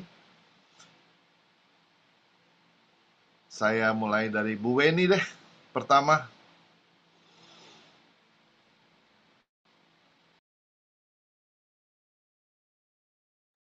Oke, saya duluan ya, sebentar. Kalau saya ngelihat apa yang dikatakan oleh Rasul Petrus di suratnya ini, sebenarnya ini saya perhatikan mengutip dari Perjanjian Lama, yaitu apa yang dituang oleh Nabi Yesaya. Kita bisa temukan di pasal 53 ya. Itu perkataannya hampir sama. Jadi kalau Petrus, Yesaya kan dia belum belum melihat akan Sang Mesias itu datang. Tapi di Perjanjian Baru, Rasul Petrus menulisnya ini. Kalau saya ngelihat bahwa seperti kita belajar, ayat ini menekankan pentingnya pengorbanan Kristus. Ini mengingatkan kita karena udah pasti jalan keselamatan dan pemulihan rohani bagi manusia harus Yesus Kristus alami. Makanya pentingnya di sini Rasul Petrus menulis pengorbanan Kristus. Setelah mati terhadap dosa, kita diingatkan lagi, kita dipanggil ternyata ya untuk hidup, untuk kebenaran. Jadi kita belajar, kita udah nggak akan katakan, ih nggak fair ya Tuhan, gitu. Udah nggak ada kata itu semestinya setelah kita mendengar hari ini ya. Jadi kita belajar taat akan kedaulatan Allah, hidup sesuai dengan kehendak Allah. Kalau saya pernah dikasih tahu, bukan hanya bicara kita ini dipilih, ditentukan, dipanggil itu sebelum dunia ada. Bahkan buku kehidupan kita pribadi lepas pribadi itu narasinya dari kita mulai, dari kita baru mau ada di dalam rahim ibu kita, bahkan sampai kita berhenti di tempat perhentian kita itu narasinya tuh udah lengkap titik komanya. Jadi kalau saya belajar dari surat Petrus ini, eh, bahwa diingatkan lagi dia telah menderita untuk kita semua, berarti kembali saya ngelihat saya ini beruntung banget loh. Saya beruntung kenapa? Karena saya percaya. Saya percaya 2000 tahun lalu tuh ada yang menggantikan saya. Jadi begitu juga saya berharap di sini orang-orang yang mendengar di luar, baik itu secara YouTube ataupun secara media sosial, ada satu pribadi loh. Karena kita nggak bisa sama sekali untuk menebus setiap dosa pelanggaran kita karena dosa pelanggaran kita tuh upahnya cuma satu, maut. Tapi di sini ada yang sukarela loh, tadi dikatakan. Dia sadar berarti dia sukarela, inisiatif menggantikan kita. Itu penekanannya Yesus mati di atas kayu salib itu bukan cuma mati untuk saya dan saudara-saudara yang di room Zoom ini, bahkan juga yang mendengarkan di YouTube. Tapi ternyata nggak titik. Ayatnya tuh nggak berhenti di situ aja. ternyata ada panggilan, yaitu kita setelah dia menderita untuk kita, dia meninggalkan teladan ternyata untuk kita ngikutin jejaknya. Jadi di sini berbicara tentang pemuritan ya, kalau saya ngelihat. Kenapa ada pemuritan, tapi dia nggak menuntut yang tinggi, tapi ada persekutuan dengan Kristus. Kita sebagai murid-murid Kristus atau pengikutnya. Jadi kita bisa katakan keselamatan yang dari Kristus itu pondasi, nggak ada yang lain. Sorry ya, saya harus katakan itu nggak ada yang lain. Karena dia dengan sadar, dia dengan inisiatif, dia dengan rela hati menggantikan posisi kita yang semestinya kita masuk dalam kebinasaan. Tapi di sini juga setelah kita belajar bahwa tadi udah dikupas, saya nggak akan masuk lagi tentang ketidakadilan yang harus kita lewati. Semestinya ternyata kita sudah tidak mengeluh lagi ya. Tapi yang saya mau tekankan ya di sini, Kristus memang memikul dosa kita di kayu salib. Dia menjadi pengganti kita ya, dengan menanggung hukuman bagi dosa kita yang tadi semestinya kita masuk dalam kebinasaan. Tapi saya mau kita ajak nih Ibrani 9:28. Ibrani 9:28 ini saya eh, relate apa yang dibagikan oleh Ibu Fani dengan Ibrani 9:28 bunyinya saya bacakan ya. Demikian pula Kristus hanya satu kali saja mengorbankan dirinya untuk menanggung dosa banyak orang. Jadi nggak hanya spesifikasi untuk Ibu Fani aja, untuk Mami Tina aja, untuk Daniel, tapi di sini dikatakan untuk menanggung dosa banyak orang.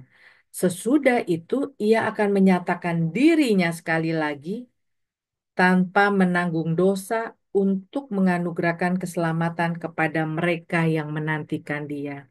Jadi kembali lagi saya ngeliat, menghimbau, mengajak untuk orang-orang yang sedang mendengarkan di YouTube, yuk jangan tunda-tunda lagi kalau kalian belum mendapatkan kepastian, kalian belum mendapatkan kelegaan akan kehidupan yang nanti. Tadi berulang-ulang Ibu Fani mengingatkan tempat kita tuh bukan asal kita bukan di dunia ini.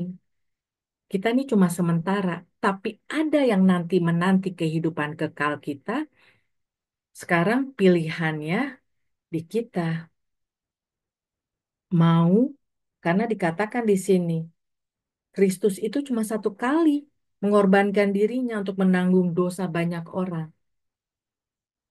Apakah Bapak, Ibu, saudara-saudara yang mendengarkan masih mau mengeraskan hati, masih mau menolak akan tawaran yang luar biasa ini?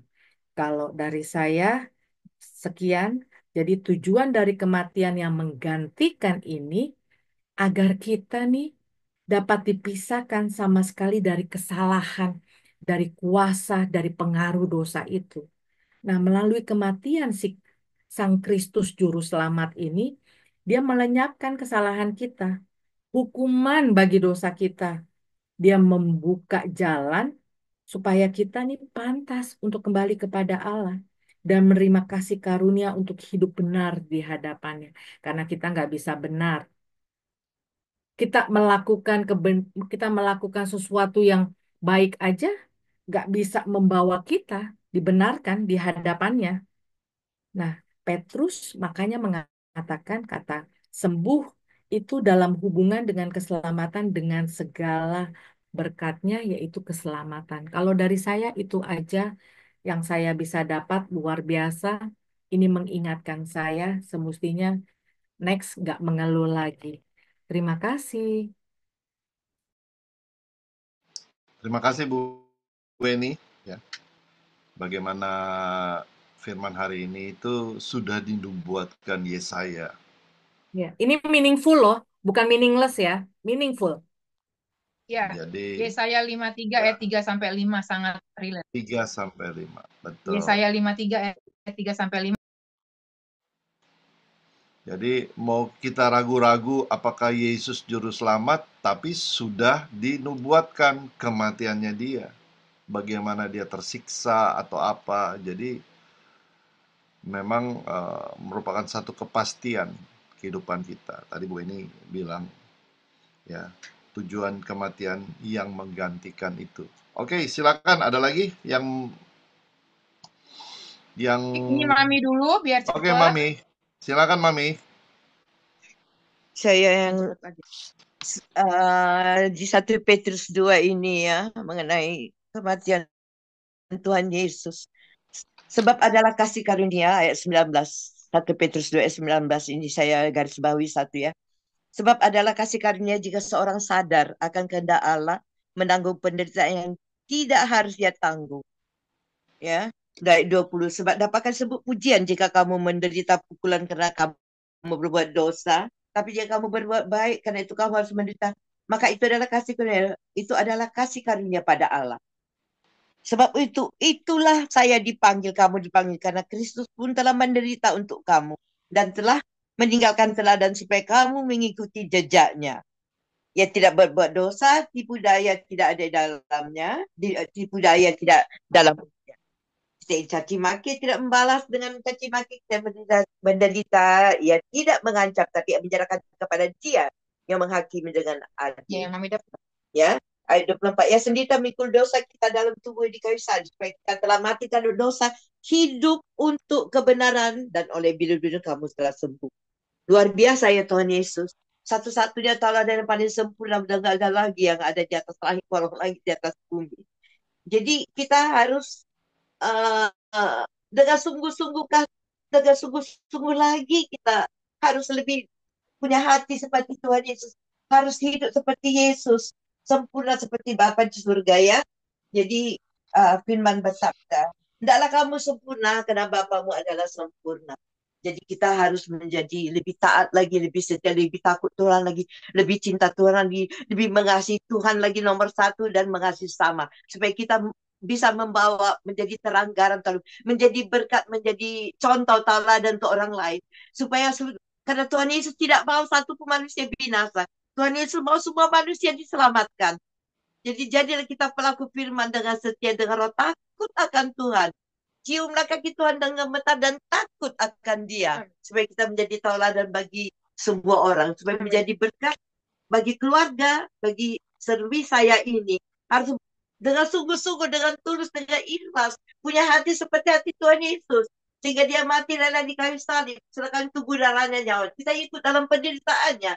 Bahkan kita kalau mau, harus kita mau kehilangan nyawa. Karena Tuhan Yesus sudah terlebih dahulu menyerahkan tubuhnya, darahnya, nyawanya untuk kita. Jadi kita sebagai manusia ini, yang dari terdiri cacing-cacing Yakub, saya ini harus tahu diri. Jadi saya harus berjuang mati-matian untuk hidup sama seperti Yesus. Sempurna seperti Bapa di surga. Itu gak gampang. Tapi taat dan setiap hari baca firman, renungkan firman, berjuang mati-matian untuk melakukan firman, supaya menjadi contoh tanda terang, supaya banyak orang melalui hidupku, hidup kami, terlebih dalam keluargaku, supaya menjadi terang garam bagi orang lain yang belum mengenal Tuhan. Itulah Terima kasih Mami. Ya. Semangatnya Mami. Ya, ayat 19 sampai 24. Secara keseluruhan kita harus hidup taat kepada firman Tuhan. Oke, silakan ada yang lain. Ibu Nori, kita kasih kesempatan dulu Ibu Nori, kalau memungkinkan, nggak lagi Iya, jaga umum. salam semuanya. Ada suaraku kah? Ada Shalom. Bu Nori. Iya, sharing aja sedikit, mungkin dari kebenaran firman Tuhan. Bagaimana tadi Tuhan sudah memberikan teladan bagi Nori, bagi kita semua ya. Jadi memang kita sudah tahu, bahkan kita sudah menerima kasih karunia Tuhan itu, anugerah Tuhan itu ya, dengan kita percaya bahwa Yesus mati menggantikan kita di atas kayu salib, karena dengan keadaan apapun, dengan perbuatan apapun, kita nggak bisa menyelesaikan hutang dosa kita itu ya, pelanggaran kita tuh. Tapi ada Kristus yang mau mati buat kita, dan kita sudah dipilih sama Tuhan, kita respon menerima Dia sebagai Tuhan dan Juru Selamat. Tapi untuk terus berjalan seiring untuk mengikuti Tuhan memang harus sangkal diri pikul salib ya Pastor. Karena tidak mudah ketika orang mempersalahkan kita, padahal kita tahu kita nggak salah, atau salah dimengerti atau menuduh kita. Di situ kita misalkan, aduh, kok jadi orang Kristen begini ya? Saya dulu waktu masih masih kanak-kanak rohani lah ya, suka banyak mengeluh juga, Pastor. Ya itu banyak proses, banyak air mata, banyak banyak luka batin yang saya alami sampai saya di posisi sekarang ya bagaimana. Tapi itu bagaimana hubungan saya dengan Tuhan dan bagaimana saya menangkap isi hati Tuhan ketika saya diperlakukan seperti itu. Tuhan bilang, andaikan kau tahu semua ini aku izinkan terjadi suatu hari untuk mendewasakan kamu, kamu akan bersyukur. Nah benar sekali ya Pastor, dengan seiring waktu, dengan proses perjalanan rohanian saya harus jadi teladan, tidak mudah ya. Saya harus bangkit ketika saya jatuh, saya harus menghampiri tahta kasih karunia Tuhan, tapi juga saya harus melakukan kebenaran Tuhan dalam kehidupan saya, karena tidak hanya ngomong, kalau ngomong kan gampang ya Pastor, tapi kan kita kan buku yang terbuka, setiap orang pun mengetahui, setiap orang melihat siapa diri kita, apakah ada Kristus dalam hidup kita, dalam perkataan kita, apakah kita mengerjakan keselamatan kita, ya jadi saya sungguh banyak bersyukur bagaimana Tuhan memproses hidup saya, sehingga ketika situasi terjadi, saya nggak seperti dulu ya Pastor, ada perubahan. eh, Sama seperti anak kecil menghadapi masalah pasti dia stres ya Pastor ya. Tapi kalau orang dewasa menghadapi masalah pasti dia, oh saya punya Tuhan yang besar kok. Tuhan akan memberikan saya jalan keluar. Ini pencobaan-pencobaan biasa. Tuhan saya lebih besar. Tuhan sudah memberikan saya kemenangan, sehingga eh, kita menerima akhir dari setiap apapun yang Tuhan izinkan itu, kita jadi pemenang, bukan jadi pecundang, bukan jadi kalah ya. Dan di situ kita kan proses belajar juga bagaimana kita meneladani Kristus. Ya kalau kita meneladani manusia, kadang-kadang kita juga kecele ya Pastor, ibu-ibu semuanya. Kok dia begitu sih, pemimpin kok gitu, kayak ini begini, tapi enggak. Tuhan mau kita anak-anak Tuhan, pelayan-pelayan Tuhan, orang pilihan Tuhan tuh fokus sama Tuhan. Jadi kan Tuhan jadi center kita, jadi teladan kita yang utama, sehingga ketika baik pemimpin, baik kita pun mengalami kelemahan atau gagal, itu tidak membuat kita runtuh ya. Kita tetap bisa berdiri tegak karena memandang Tuhan. Ya, kita tetap bisa memberkati siapapun yang kita lihat gagal, dan menopang mereka ya, bukan menjadi hakim buat mereka, bukan menjadi mencelah mereka ya, tapi kita jadi menopang mereka. Kita melihat, oh Tuhan, kau juga berkarya buat orang itu atau pemimpin saya itu, saya memberkati. Jadi itu yang bisa saya alami, bagaimana tadi lewat kebenaran firman Tuhan ini kita diproses Tuhan agar menjadi orang-orang yang pilihan Tuhan itu, menjadi teladan juga bagi sekeliling kita, bagi keluarga kita. Terima kasih Pastor, Tuhan Yesus berkati. Makasih Bu Nori, luar Iya. biasa ya. Jadi ada perbedaan antara hidup dahulu, hidup di dalam Kristus, dan hidup di luar Kristus. Bagaimana kita mengandalkan Tuhan Yesus. Amin. Siapa lagi? Ira, Bu Ira, silakan.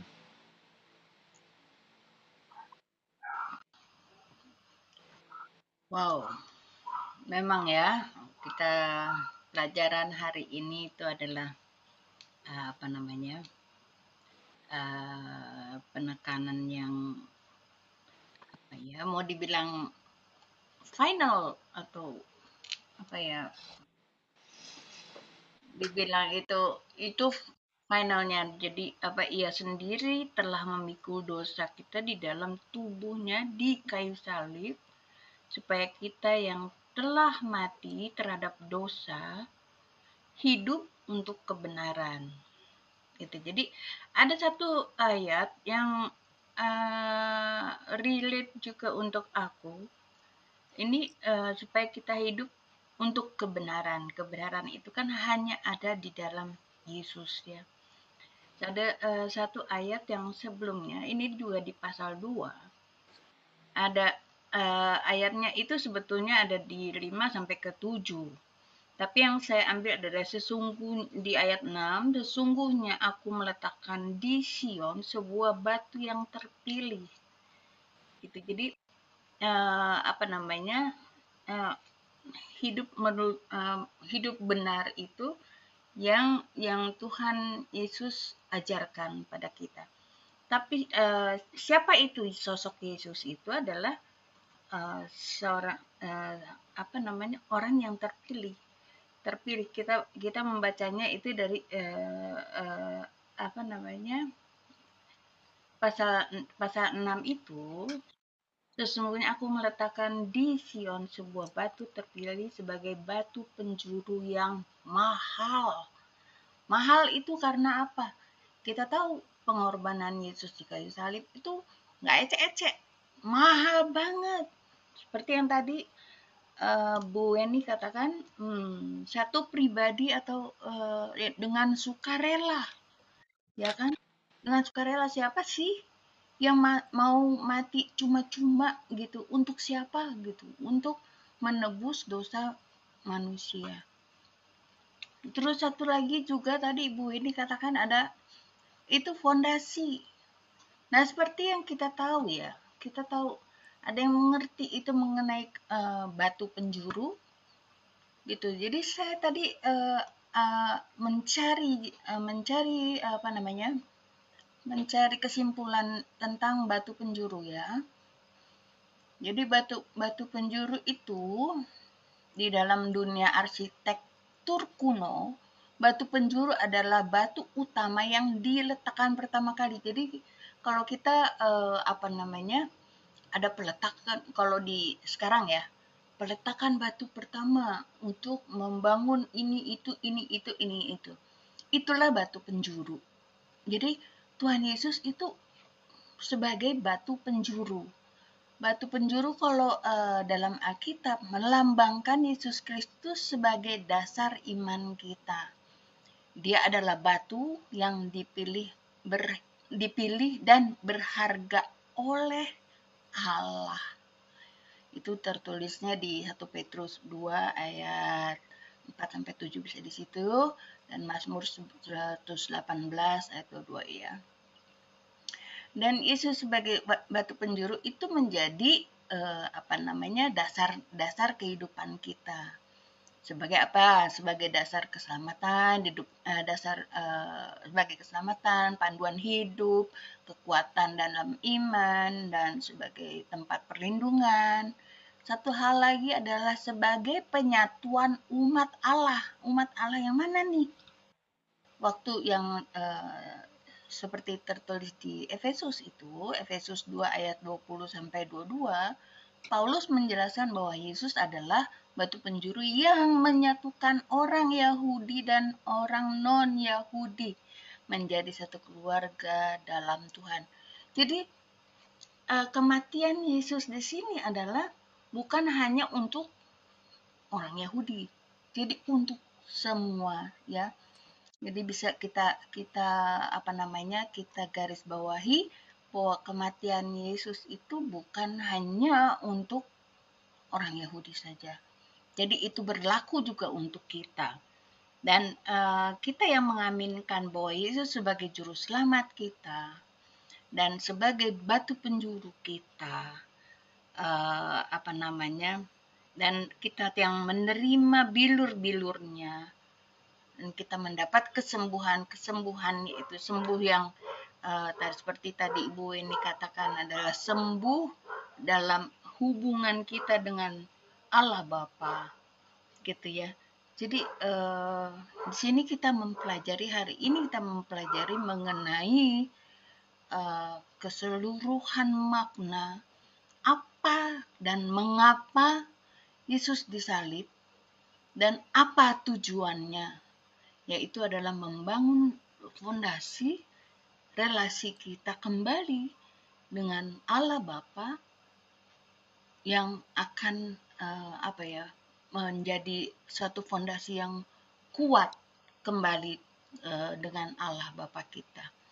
Itu ya sebetulnya yang saya dapat. Mungkin masih banyak sih sebetulnya kalau saya mau gali, Tapi untuk sementara di situ apa namanya ininya saya Pastor Kemal.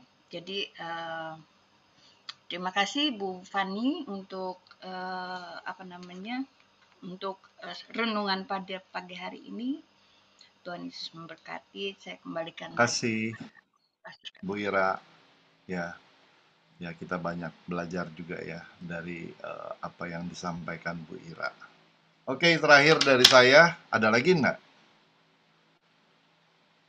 Sudah semua kayaknya ya. Oke, terakhir dari saya, kalau saya sih fokus kepada ayat 23 ya. Ada keanehan nggak kira-kira ayat 23? 23.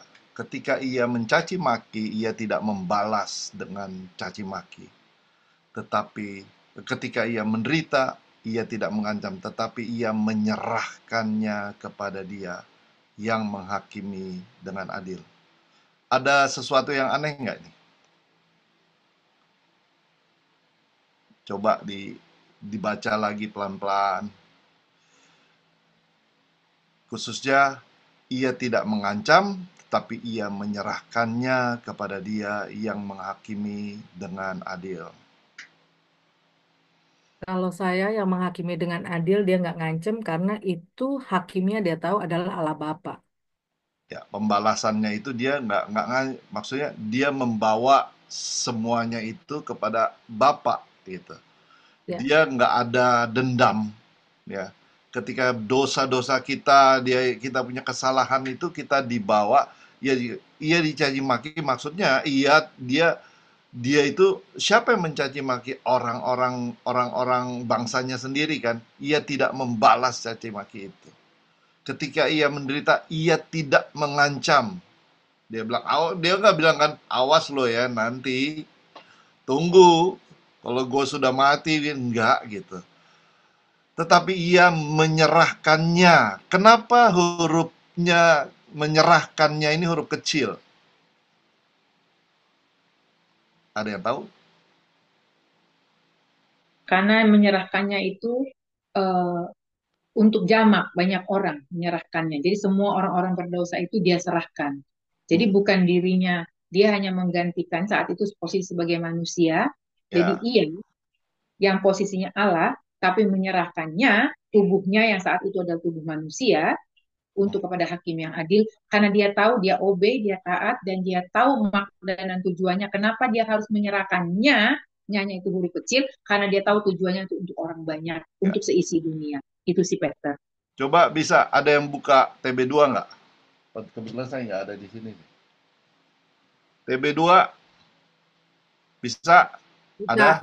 bisa. Oke. TB2. TB2, 1 Petrus 2 ayat 23, ketika ia dicaci maki, ia huruf besar, ia tidak membalas dengan mencaci maki, ianya masih huruf besar. Ketika ia menderita, ianya masih huruf besar, ia tidak mengancam. Ya. Tetapi, ini masih bicara semuanya, ia menyerahkan dirinya kepada Nyanya Dia, huruf besar, huruf kecil. huruf besar. Nah, iyanya huruf besar kan? Ya, ianya huruf Menyerahkan besar, nyanya huruf besar, dianya, dirinya. dianya Ya, pun huruf besar. ya. Jadi ini memang bukan kesalahan sih, tetapi apa ya, miss aja gitu. Ada ya? Ini siapa nih? Kira. Iya, itu dia, betul. Kalau ini Sama. huruf kecil nih, ia menyerahkan kepadanya. Oh iya, Iya kalau di ini sini huruf besar semua di PBTB 2. Dia TB2. menyerahkannya, tapi kepada dia, dianya huruf besar. Ya, Ia, ianya huruf, tetapi ia huruf besar Besar. menyerahkan dirinya huruf besar kalau di nyanya PBB. huruf besar. Hmm. Bedanya itu. Kepada dia, jadi huruf besar lagi. Iya, nyanya itu di TB2 itu makanya kan terjemahan 2 kita bisa harus dibandingkan itu supaya kita nggak salah nyanya apakah kita atau nyanya pada dia. Tetapi di sini kalau kita lihat di terjemahan NIV juga, terus terjemahan yang lain juga itu nyanya itu maksudnya ketika ia menyerahkan nya itu huruf besar, ya. Kalau yang di sini, oh ya, ini juga udah huruf besar nih. Menyerahkannya yang salah. Di sini masih huruf kecil. Ini kan bahasa Indonesia masa kini ya. Nyanya Hmm, masih huruf kecil, tapi kalau di TB2, aku pas lagi bukanya soalnya Alkitab TB2, TB2. ya. Tapi sebetulnya kalau di bahasa aslinya itu nggak ada. Jadi jadi Pulpit Commentary mengatakan bahwa di halaman 76 bahwa kata kerja menyerahkan, dia menyerahkan aja, tidak mempunyai objek dalam bahasa aslinya ya. Tetapi jadi terjemahan harfiahnya adalah tetapi secara harfiah bahasa asli ya. Tetapi ia menyerahkan kepada dia. Ia menyerahkan kepada dia yang menghakimi dengan adil. Itu ya. Itu komentari ketika kita Oke, satu membuka, menit, Pastor. Ia menyerahkan, kalau betul. Kalau di bahasa Inggrisnya juga jadi menyerahkan, nggak pakainya. nggak pakainya Jadi, ya. jadi ia menyerahkan dari huruf besar kepada huruf besar kepada dia. Jadi Ya, menyerahkan, enggaknya. Tapi ia menyerahkan. eh, but commitment in himself to him. Jadi ya, nggak himself lagi ya. ya, betul ya. Jadi Jadi God ini committed himself to him. Ya to benar. him, Ya to him. to Jadi him. enggak, ya to him. Betul. Jadi ia langsung kepada dia gitu. Oke, clear. Makanya Bible study perlu begini supaya kita detail nih, lihat dari berbagai aspek. Ya Ya, memang kalau dalam bahasa Inggris lebih jelas, Pastor.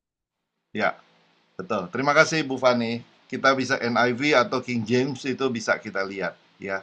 Terus tadi kita kan menyerahkan kepada Allah. Kepadanya itu artinya apa itu? Menyerahkan kepada Allah. Artinya tadi sudah dibahas, artinya dia tidak, Tuhan Yesus nggak menuntut balas, tidak membalas dendam, nggak ada rasa, maksudnya dia sudah dilakukan begitu, dia sudah dikejami, dia sudah dihianati, dia sudah disiksa. Tetapi di situ dia tidak ada memikir balas dendamnya aja, nggak ada ya. Itu yang kita belajar dari sini. Ayat 24, kembali lagi tadi sudah dibahas mungkin sepintas, ia sendiri telah memikul dosa kita di dalam tubuhnya. Jadi dosa kita, tubuhnya kadang-kadang kita berpikir tubuh, bagaimana jiwanya, bagaimana rohnya. Ini merupakan satu kesatuan ya. Tubuhnya itu berarti jiwanya. Kalau King James bicara mengenai his soul ya, menyerahkan jiwanya. Kalau in NIV dikatakan his life, menyerahkan nyawanya ya. Kita belajar dari dalam bahasa Ibrani kalau nggak Kalau kita bahasa aslinya yang dalam bahasa Inggris yang aslinya dikatakan who his own, maka owns. ah Ya, lebih lengkap ini ya. ya Who ya his own self. Jadi own self ya seluruhnya. Jadi seluruhnya secara seluruhnya. keseluruhan Jadi all things. Jadi bukan cuma ya tubuh, tapi roh, ya tubuh, jiwa. Karena di sini oh owns. ya Jadi lebih jelas, Pastor. Terima ya kasih. King Who James soul his ya Bu owns. Ya, who his own. Jadi ya seluruhnya, bukan tubuhnya aja, owns-nya, seluruh tubuh jiwa. Karena di sini dikatakan who his owns. Terima kasih, Pastor. Jadi saya baca, karena harus baca dua bahasa. iya betul. Jadi kita belajar kalau Ibraninya tuh dikatakan nepes nepes nepes, napas, artinya jiwa ya. Jadi ada banyak hal, intinya adalah ya, intinya apa yang dia lakukan itu bukan diterapkan bukan hanya secara jasmani ya.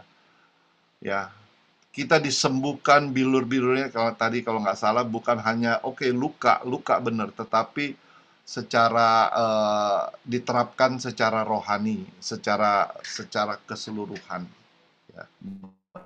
Bagaimana kita di apa ya, bilur-bilurnya kamu disembuhkan, kita disembuhkan itu secara keseluruhan ya. Bukan hanya jasmani tetapi rohani juga. Oke, terima kasih. Jadi kita belajar banyak ya. Hari ini kita belajar banyak bagaimana firman Tuhan dari ayat 24, ia sendiri telah memikul dosa kita di dalam tubuhnya, di dalam seluruh keberadaannya dia, ya, bukan hanya tubuh tetapi jiwa, roh, ya, disalibkan jadi jadi utuh, ya, supaya kita yang telah mati terhadap dosa hidup untuk kebenaran. Oleh bilur-bilurnya kamu telah disembuhkan, ya. Oleh bilur-bilurnya kamu telah disembuhkan. Jadi itu secara rohani. Karena ayat 25 di situ dikatakan, kalau kita lihat ayat 25-nya, tunggu. Kesembuhan, terpotong lagi. Jadi ayat 25 di situ dikatakan sebab dahulu kamu sesat, ya. Dahulu kita itu sesat seperti domba, tetapi sekarang kamu telah kembali kepada gembalanya. 1 Petrus 2 ayat 25. Enggak mau, Ini Mami. Pastor, ada sedikit Mami mau tambahin tadi tentang yang ayat 24 yang Mami dapatkan. Ia sendiri telah memikul dosa kita di dalam tubuhnya di kayu salib, supaya kita yang telah mati terhadap dosa hidup untuk kebenaran. Jadi kita harus berubah 180 derajat.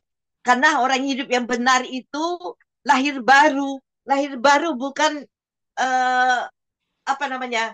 supaya semua orang tahu, bagi kanan kiri muka belakang kita, siapapun tahu bahwa saya sudah berubah 180 derajat. Karena tanpa lahir baru tidak satu manusia ada di surga. Itu paling nomor satu, itu gak gampang. Prosesnya luar biasa, itu harus ada proses. Jadi kita harus benar-benar gitu sungguh-sungguh. Dan kebenaran itu kan maksudnya tadi. Tuhan Yesus teladannya yang paling sempurna, gak ada yang lain. Jadi kita harus seperti Yesus. Maka kita bukan hanya dengan perkataan, berdoa bagi orang yang menganiaya kita. Siapa yang pernah menganiaya kita? Satu manusia pun mungkin enggak, ya. Secara fisik, secara rohani, nomor satu juga. Menyakiti hati kita supaya sama-sama orang percaya. Tapi kita harus 180 derajat berubah. Seperti kupu-kupu yang indah.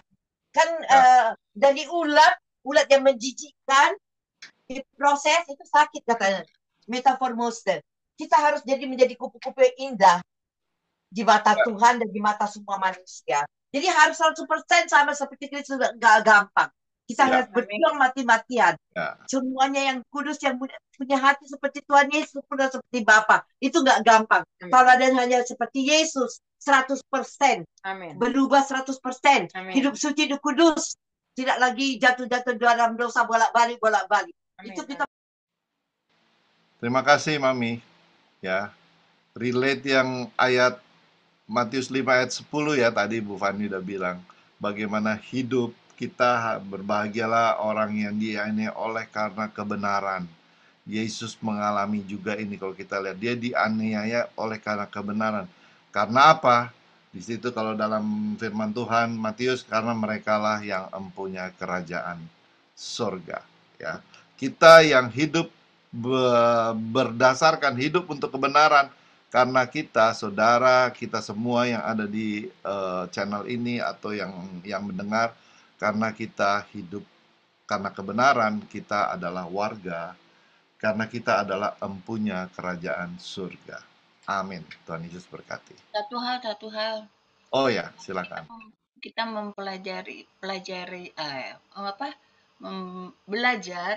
belajar ini membaca Alkitab dengan benar.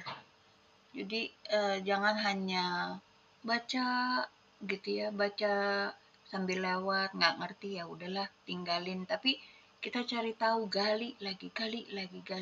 Jadi seperti tadi yang kita